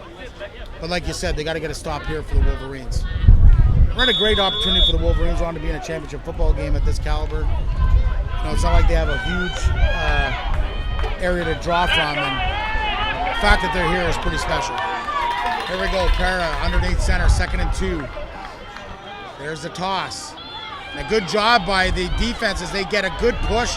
Once again, Collins, Ron, who's been a phenom on offense and defense today. One of my calls for defensive player of the game. He stops at about a 4-yard loss to bring up 3rd and 7 here. Or maybe even, 3rd and about 7, Ron. What do you think? 3rd and 7 here. Toss play that's been their bread and butter all day. That kind of power toss that Guelph has been running. Collins says no way. Collins says not today. The old finger wag from Matumbo. You know, not today. But yeah, really, he's been the highlight on the defense, and he's playing the field outside linebacker or the field 2-back position. Here we go. Guelph 3rd and about 7 for Preva. He's in gun. When he's been back there, he's been deadly throwing the football. He looks over the middle and he gets pressured and hit, and it's almost intercepted, but the other quarterback, Camboya, was there, and great pressure this time, trying to get you the number. I think that's the guy you called earlier, 54, Ron, as he's walking back from his tackle position, and he hurt his neck on the play, but what a pressure he put on the quarterback. I think it's number 95, Brad Smoots. Yeah, Brad Smoots, what a pressure he brought. And that's what you said, Ron. That's the key right there. 9:18 to go. You get the incomplete pass, and the first time pressure has been incomplete all day. And now we're seeing Guelph in the position where they must punt for the first time today. So again, you know, hey, that's you punted, you playing football, and I like what Camboya did. But they're going to be punting into the wind, so advantage field position wise, that was a great call to punt the ball. Gone back deep to catch the football. Yep. It's blocked, Ron. It was nearly by that. That was definitely blocked. It goes out of bounds, and that's number 45, Ron. 55, sorry. Dustin Barnes got his hand on there. Or 75, sorry, Ron. Aiden Lindsay with the block, and a huge play for the Wolverines. Yeah, huge play. We talked about, you know, when Woodstock decided to punt the ball, they were on their 35-yard line. After only a minute and a half, the ball is now on the 50. Yeah, so that's a game where Guelph has owned the clock. Great job by the Wolverines defense to get off the field. And, you know, again, you know, Coach Campbell could have went for it, but if he goes for it on 4th and 4 from his 36 and doesn't get it, the game's over. Now 8:49 to go, lots of football left, and Wolverines on the 50 of the Guelph Griffins here. OPFL regional action, tier 2. Oh, and there's an injury on the field to the Wolverines. We'll get you the number in a minute. We're on WeeStream here, live from the Hammer, Tim Hortons field in Hamilton. The old Ivor Wynn, Ron, face the other way, and just a great facility to bring you OPFL championship action, the last day of football here in summer football for Ontario. And Ron, talk about the summer. You've seen a lot of great things, and once again, Ontario football moving forward. Yeah, it's just it's been amazing. I've been involved with football at the provincial level for almost 15 years now, and when I first got involved with it way back then, you know, seeing where it's developed now and the caliber and the quality of play from these teams and the teams last week and the teams yesterday and everything else, it's such a different game than it was years ago. That's Donker out again, Ron. He's had a tough go of it here, and that's their best receiver, so that's not a good thing for the Wolverines. So I think we're going to see a steady dose of 44, 37, and of course number 35 Vanderway.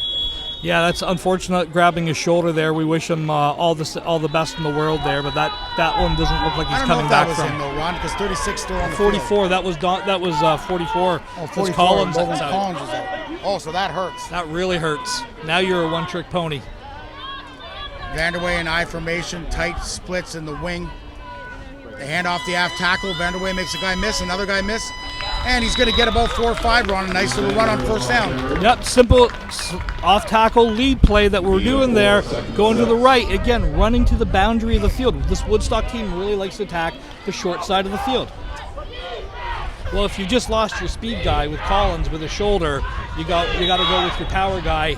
And if his strength is running the short side of the field, that's where you do. 7:50 to go here in the fourth quarter. Guelph leads at 26-14, and the Wolverines trying to find some extra mustard here in the fourth quarter on a hot day. I formation, wing fakes to the inside, hands it off to big 37. He's got some room. Vanderway with a big block run, and number 37 gets a corner. He gets outside. He might make another one. He rumbles and stumbles and gets to about the 21-yard line. A 28-yard gain by number 37, Ron Aldrin Bologno Jr. You know, again, just that little counter action that we've talked about. Woodstock shows the power game inside, and then Guelph sucks into it, and they get to the outside. You know, Collins has been the best player on defense, I think, on the field today, and he's been phenomenal at the running back position. But do you think this forces Coach Cambodia to get into the dive, power, dive, counter, you know, and kind of stick with it? Because it's hard when you got all these guys you want to try to get the ball to. Sometimes you overthink things as a coordinator, and right now, with 44 out, you got to focus on these two guys and just kind of work that counter power game. Yeah, you know, but don't forget the pass, because that's opened up some things. Pass one, first down is the time to do it. Yeah. When they're not expecting it. When you got to do it on third down, fourth down when they're expecting it. So if you're going to take a shot, this would be a great time to take it, especially with 7 minutes left. Well, 7 minutes left. You have an injury timeout. Dockers has been pretty good for you all day. Yeah, you know, if I'm taking a shot, you and I are both big fans of dictate the pace to the defense. You know, I'm not a big believer of having the defense tell me what I can and can't do. I will tell the defense how to line up, and I will run my offense. You know, I sound, you know, cocky and brash when I say that, but you know, as a play caller, you need to be that. Yeah, exactly. You know, this is what I'm doing. This is how I'm running it, and you're going to adjust to me. I am not adjusting to you. So, you know, again, we both Dockers now, Ron, is in the left, and he's got the whole field here. Yeah. As they're in a tight formation. They are throwing. Cambodia looks, he's got the corner out. He's got his man. Nice throw up high. He's got him. Dockers, and a great coverage from the safety this time. Number Coming 12. over the top, number 12, who had the great touchdown catch earlier in the first half. Kenyon Robinson, and Dockers is now down, Ron. But I do like the call, because you make them think about it now, second and third down and fourth, you kind of go to that power run game. Yeah, well, exactly. You know, if you're going to take your shot, that was the perfect opportunity. They were in single high safety. You throw it to the wide side of the field, and again, You would have liked, though, Cambodia to throw that ball outside towards a little bit the more. numbers, Yep. and he put it on the seam, which allowed Robinson to come over. And, you know, we feel bad for Dockers here, but Robinson made a hell of a play coming over the top there. Yeah, you know, he's made 2 or 3 really solid plays for this Guelph defense here with 6 minutes and 45 seconds left. The Wolverines must score. On this drive. There's no ifs and maybes about it. You're in 4-down territory. You've taken your shot now. Unfortunately, now you've lost your pass game after losing your speed guy as well. So, you know, the heat and the physicality of Guelph is really starting to add up. And a lot of these kids are going both ways. So, and that's what makes it tough, right, Ron, in the heat? Yeah. Thankfully, they got the morning game. The one that's going to be tough is the next one that we got, fans. Yeah. We got the JV championship. We got the Vaughan Rebels in the championship. Good for them. And they're going to be playing against the Niagara Spears, who are one of the only teams in the league that have a team in Tier 3 and Tier 1 and Tier 2, Ron. Well, both of the teams, the Vaughan Rebels the Vaughan Rebels had the Tier 1 team at the Bantam. That's right, yeah. They came in. The Vaughan Rebels, Ron, to be honest with you, were a Tier 2 team. But they came in because Kingston dropped out, so kind of helped out the league, and they would have been a tough team, I think, in Tier 2 with their defense. The size and the speed of that team, they had some really special players. They had 2 Logans are out here, Donkers and Collins, and I'm not sure if Collins, if you can see him on the bench here, Ron, if he's back in the ball game. No, I didn't see him on the bench. And Donkers doesn't look good at all, Ron. It looks like a lower leg. When I saw Collins, he was going under the tent there. They have the Woodstock minor said football. Shoulder, right? It looked like shoulder. This looks like ankle or knee for this gentleman. Like That's Donkers. too bad. Hopefully, he'll be able to come back, but I think he's done for the game, Ron, the way they're carrying him off. Yeah, and that's unfortunate. And the thing is, Ron, and you can't say, because Kenyon Robinson's hit was clean. It was just he got tangled up with 2 defenders, and Robinson saved a touchdown. Yeah. You know, again, great coverage by the safety there, who again made a fantastic play earlier today. It's been a well coached game and well defended game here in the second half. Handoff to Reese Vanderway. Here he goes, Ron, and he gets about 4 or 5 to the boundary. And Ron, explain why you don't like running that kind of jet or that sweep to the boundary. For power, it's one thing, but if you're going to run it to the short side of the boundary side of the field, I like to run it more inside, make it more of a straight shooter, a quicker running play. When you're running to the field on the short side, it takes time to get there, and you run out of space a lot faster. If you're running that play to the wide side, you can give and move and miss. Wing. There's the handoff inside to 30. 55. To 55. I don't know about that call, Ron. Who was that? Dustin Barnes, Dustin the Barnes, linebacker. and he gets about 2, so it's 4th and 4. And we've been here before, but this time, I would safe to say Woodstock's going for it, Ron. Well, yeah, you've got 5 minutes and 48 seconds left. They have Timeout on Guelph. Yeah, Guelph is called a timeout. That's interesting. No, Woodstock is called the timeout. Oh, he pointed to Guelph. Yeah. Oh, sorry, because Woodstock's, yeah, my bad. Yeah. I'm looking at the benches, Ron, my bad. So that's the last timeout for that's Woodstock's and Camboya. second and final timeout. So 5:46 to go. It's all for broke here. 4th and 4.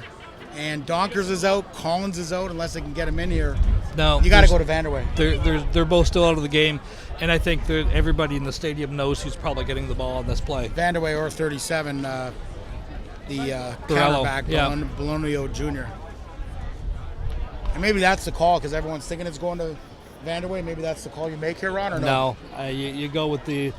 We've talked about it. You go with the horse that brought you to the dance. You know, he's been your bell cow all year. You know, you've got to give him the opportunity to win you the game.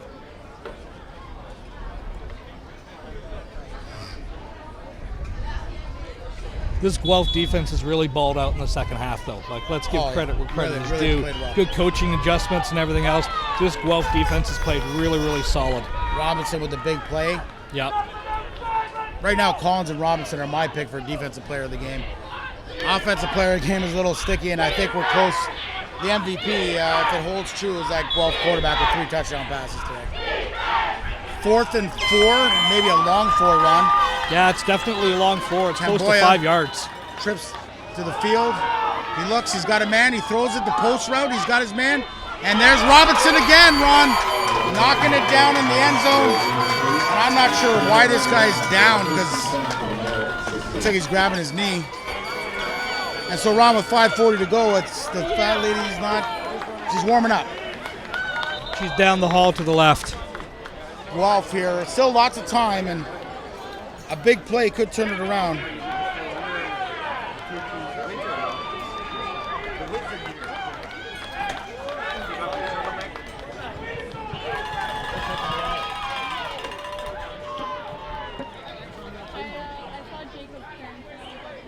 Yep.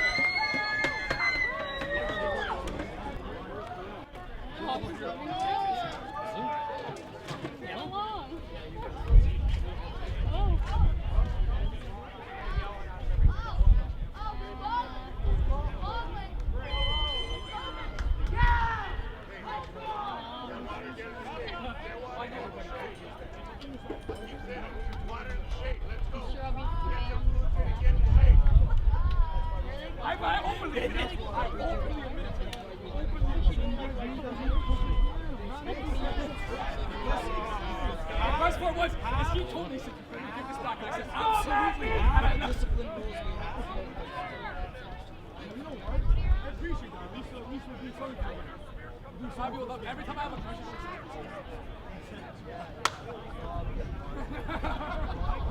I usually don't like to bother, but I don't have any taste buds right now, so it just tastes like water. If anybody wants like candy.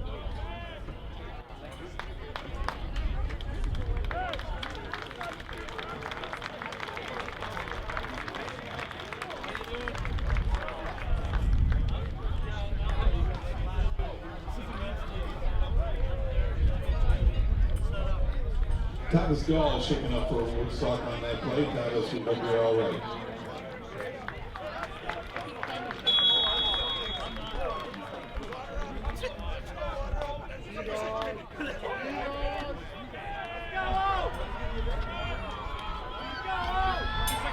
All right, fans, so we're back after that injury, and we're getting the Player of the Game awards ready to go here, Ron. Patcha hands off the inside run.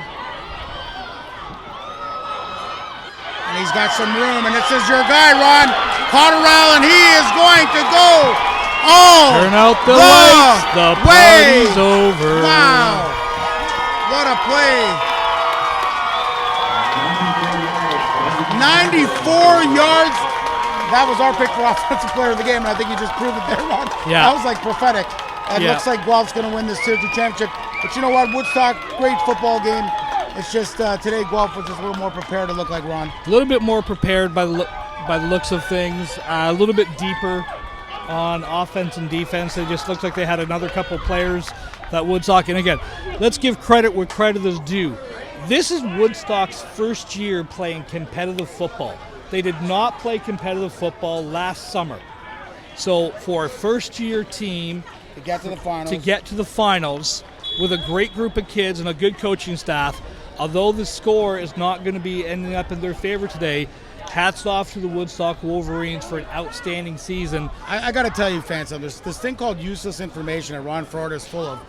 We just finished picking the players of the game, and you just saw our offensive nomination, number 30, Cotterell, Ron.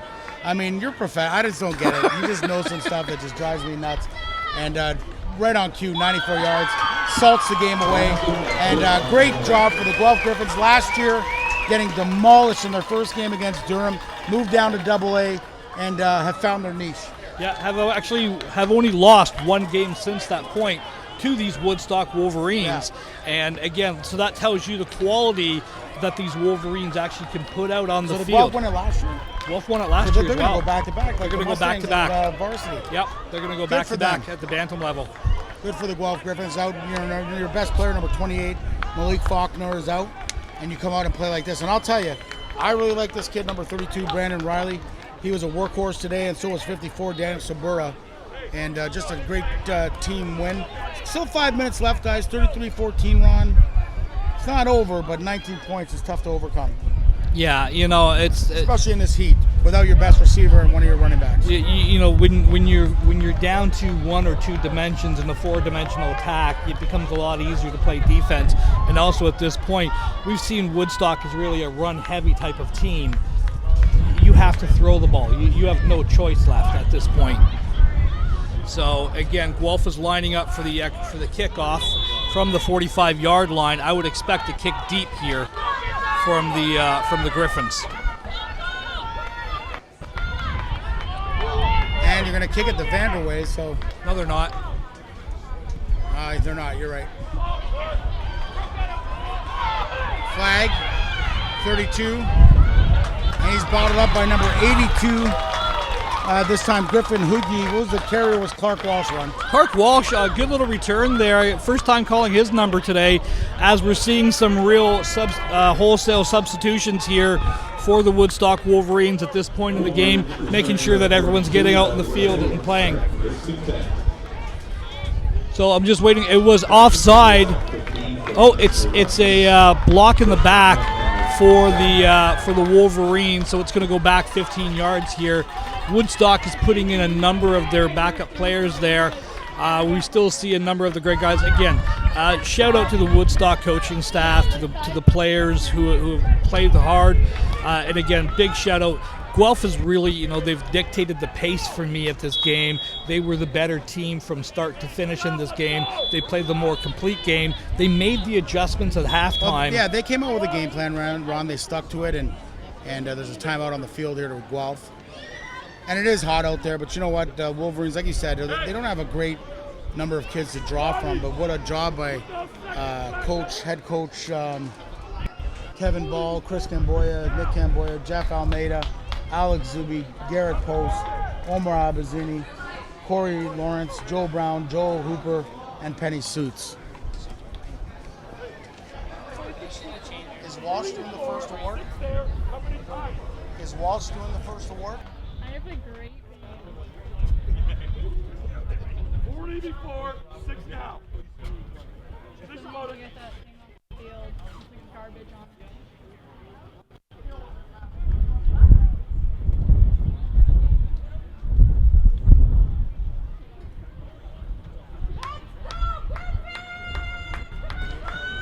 So here we go. Woodstock has broken the huddle, barking out signals there.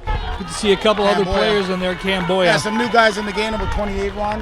Yeah. Let's get his name. Morgan Lawrence at receiver. Camboya looks over the middle, throws, and he's incomplete. Looking for number 37, Ron. But then great coverage from the Guelph secondary. Number 31, Cameron Snook. this Wolverine team, a lot of these kids are just gassed. They just don't have anything left in their tank. And we were talking about the heat being such a factor early. It really has. The heat has affected the Wolverine team more than the Guelph team. We talked about the Wolverine, or the Griffins being just a little bit deeper, and I think that's going to play a huge factor. Second down and 10 here for Camboya, Ron. He's got Vanderway offset to his right, trips to the field. He's looking right, he's got a man, nice throw in the flat. There's our guy, number 80, he's got some room. And number 54 with a big play, taking him out of bounds, and should have been a flag for number 54 on the tackle, Sabura. And again, that's White on the reception run. Talk about that out. Cam White, the big tight end, lined up at slot, a little bit of tight end there. Just again, the uncoverable route in the CFL game, the Canadian game, the long out to the field. And it's, for young coaches or anyone who's watching it, trust me, I've been doing this a long time. I'm yet to see somebody cover that route with success on a consistent basis. Here we go, Ron. 1st and 10 from the right hash, 46-yard line of the Wolverines is Camboya. Gun split wings. Looking to his left. Nothing's there. He's in trouble, and he's going to get bottled up and wrapped up by a host led by number 50. 87, Jackson DeVries. And who else, Ron? 84. 84 was in on the play, Cole Hopkins. Yeah, again, just a great pressure by the Griffins on that one, coming in, and just an overload press.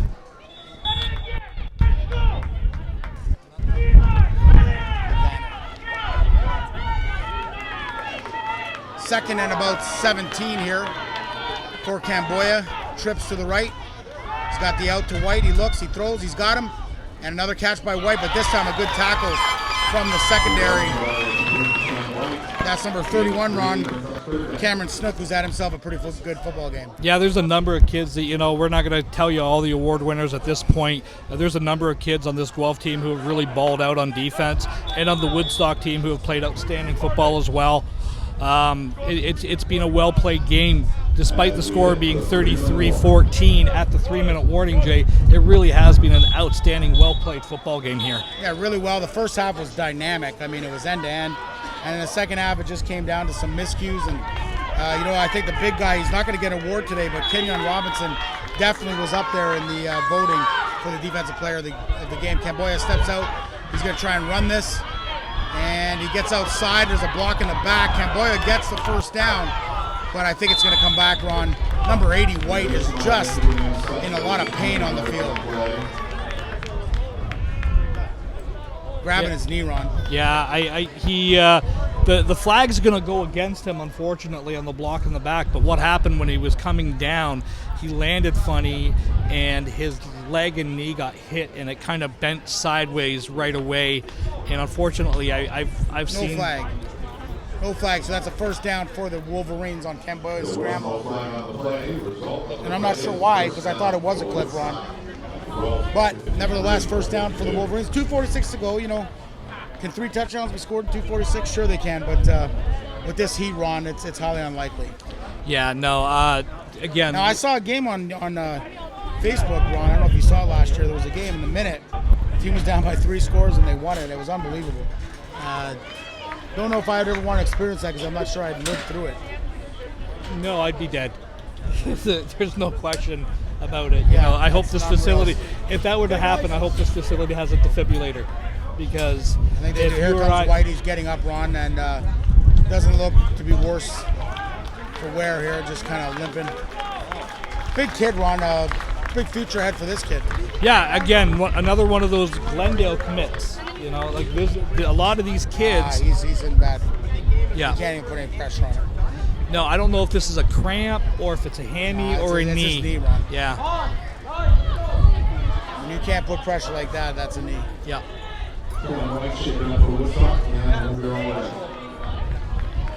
Public announcer today.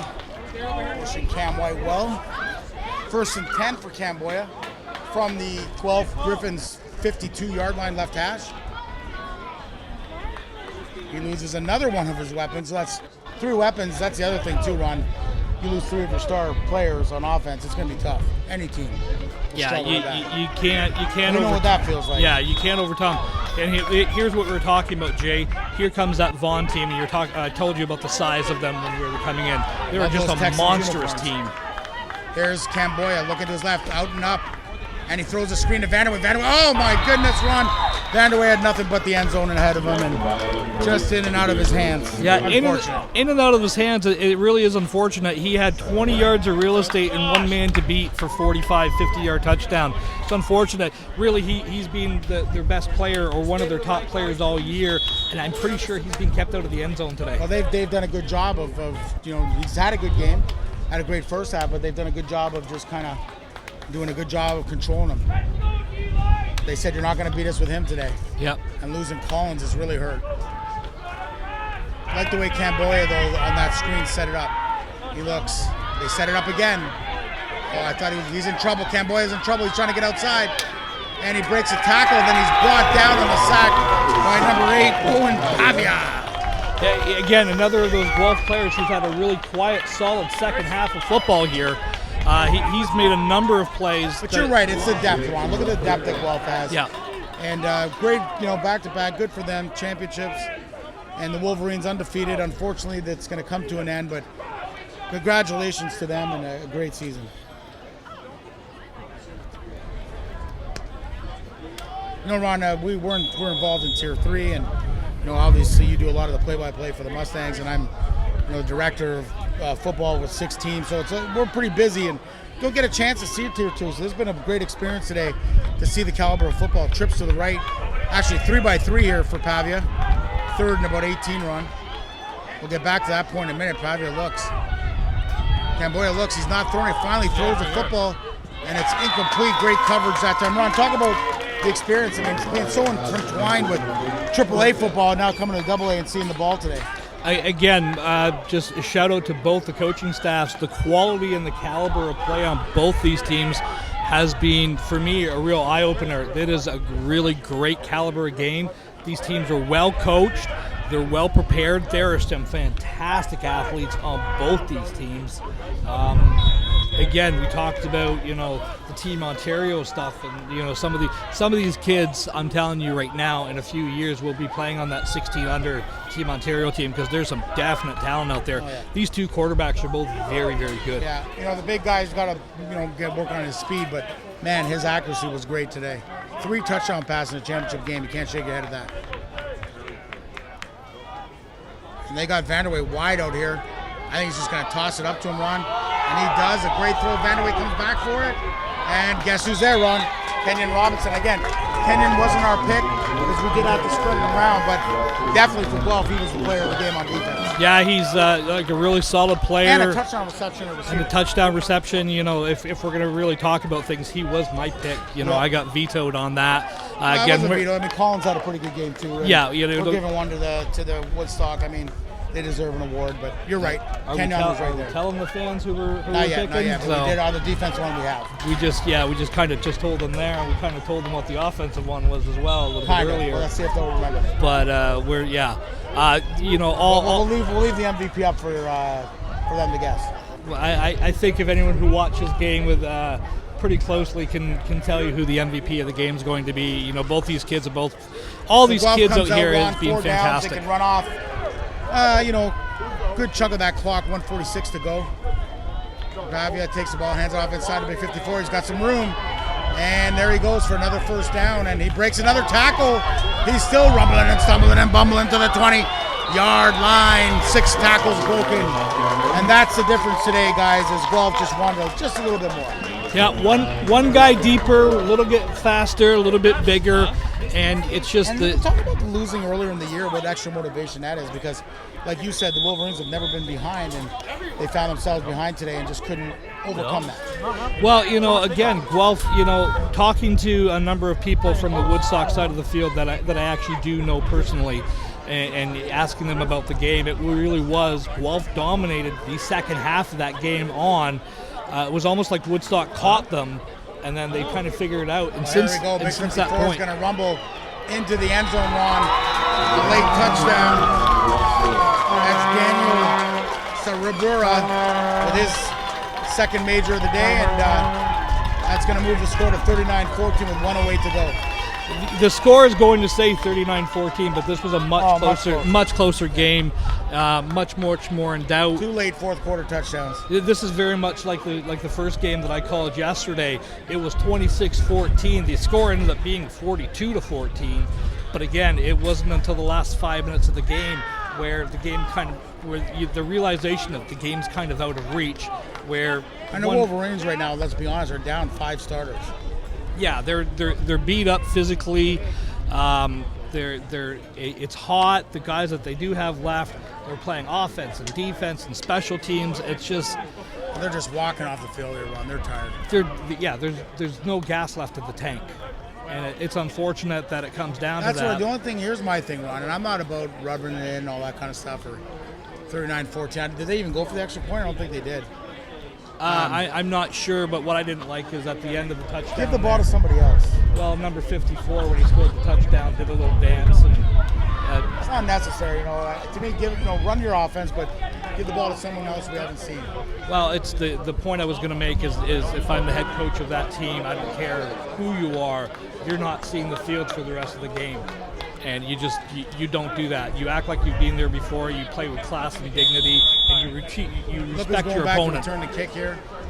Camboya, the quarterback, kept it away from Vanderway.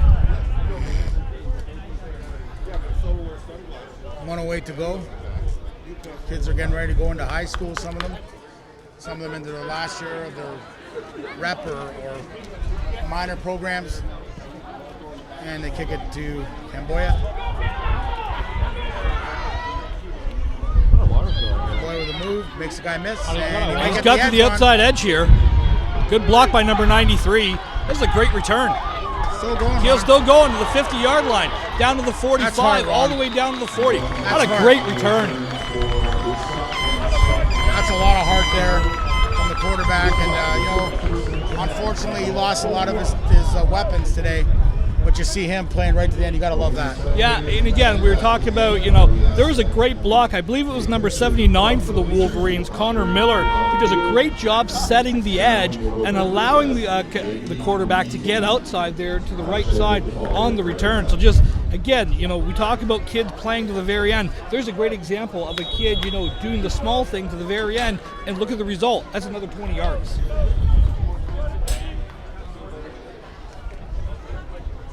What do you want to eat, Ron?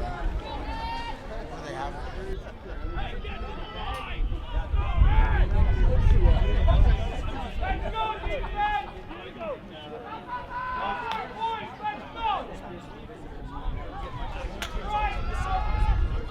Camboya throws. He's got the out. He hits number 21. Nice little catch. Breaks the tackle. 21 still going with a first down here.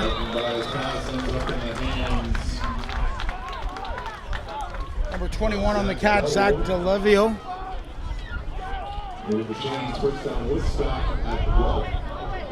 41 seconds to go here on WeeStream. Premier Division. Sorry. Tier 2 Division. Regional. Camboya throws. He's got his man 21 wide open. Incomplete in the end zone. 25 seconds left. Camboya. 2nd and 10. Played his heart out today.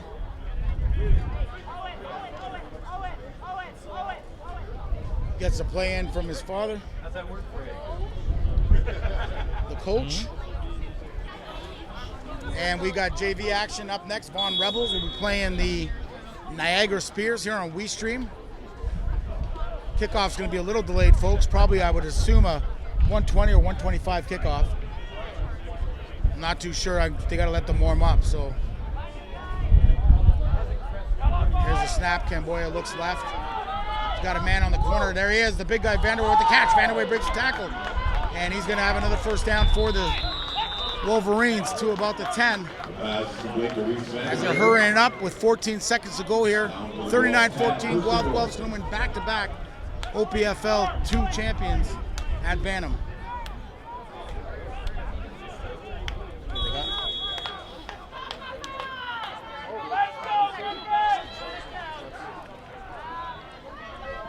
Camboya, last play, moving around, still looking, trying to run it. Camboya, going to be brought down at about the 5, and that's it, folks. Your Bantam Tier 2 champions, regional champions, the Guelph Griffins 39, the Woodstock Wolverines 14. Congratulations, our award presentation is next. Stay tuned.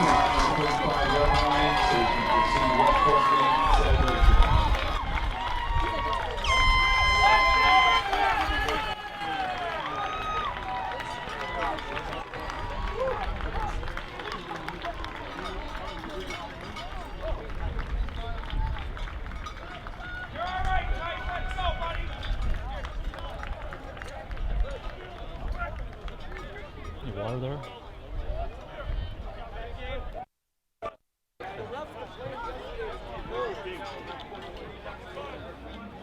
Enjoy it.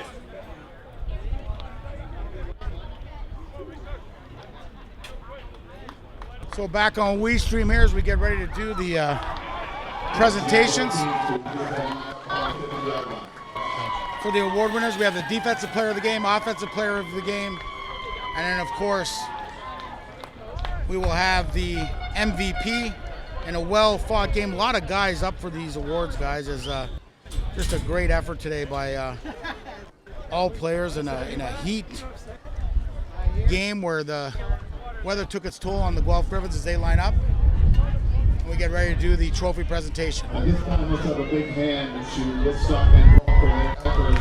And as we wait for the handshakes, as the teams line up at midfield, we're going to get the award presentations here on WeeStream. Dan Fournier is coming up, and Terry Barkley. So here we go, Coach Sean Faulkner will receive the game ball and basically hand it to the championship team.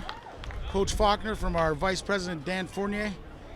Job well done for the Guelph Griffins as they come out after losing earlier to the Wolverines, avenge that loss in fine fashion with a huge win.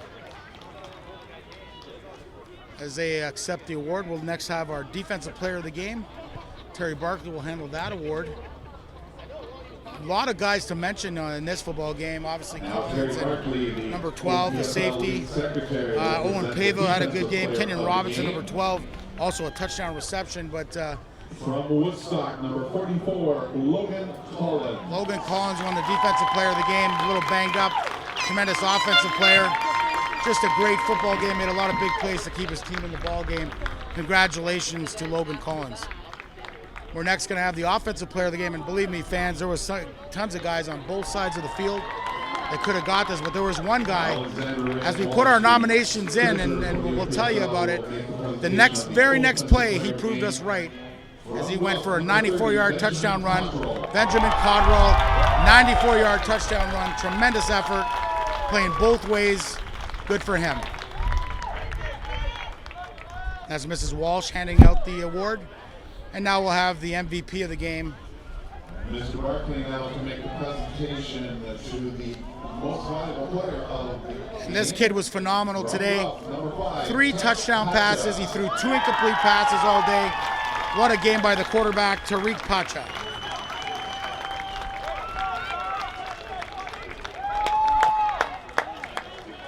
And that's it, guys. We're going to have the next game. I'm not sure if it's going to be 15 minutes. Stay tuned as we are live. You'll hear some stadium music as the Niagara Spears warm up against the Vaughan Rebels. So the Bantam game's in the book. Regional championship game on WeeStream. It is the Guelph Griffins 39 and the Woodstock Warriors 14. And we're just actually going to do the banner presentation, before we sign off. As we give the Woodstock Wolverines, their captains, their finalists, to Vanderway and Camboya come out and accept it. Great season, 1 loss for the Wolverines. Congratulations to Woodstock. And of course, the big trophy, the granddaddy of them all, and the championship banner to the Guelph Griffins captains. And here they come, number 28 out of the game for Guelph. He's in there to get it. Malik Faulkner and all the captains. What a great year for the Guelph Griffins as they've come back-to-back OPFL champions at the Tier 2 level. As I mentioned, they started last year in Tier 3 or Tier 1, AAA. They had to play the Durham Dolphins. They gave up 90 points, lost 90-6, moved down to Tier 2, and they haven't looked back since. 1 loss in 2 years. Congratulations. We'll see you in about 10 to 15 minutes for the call of the second game.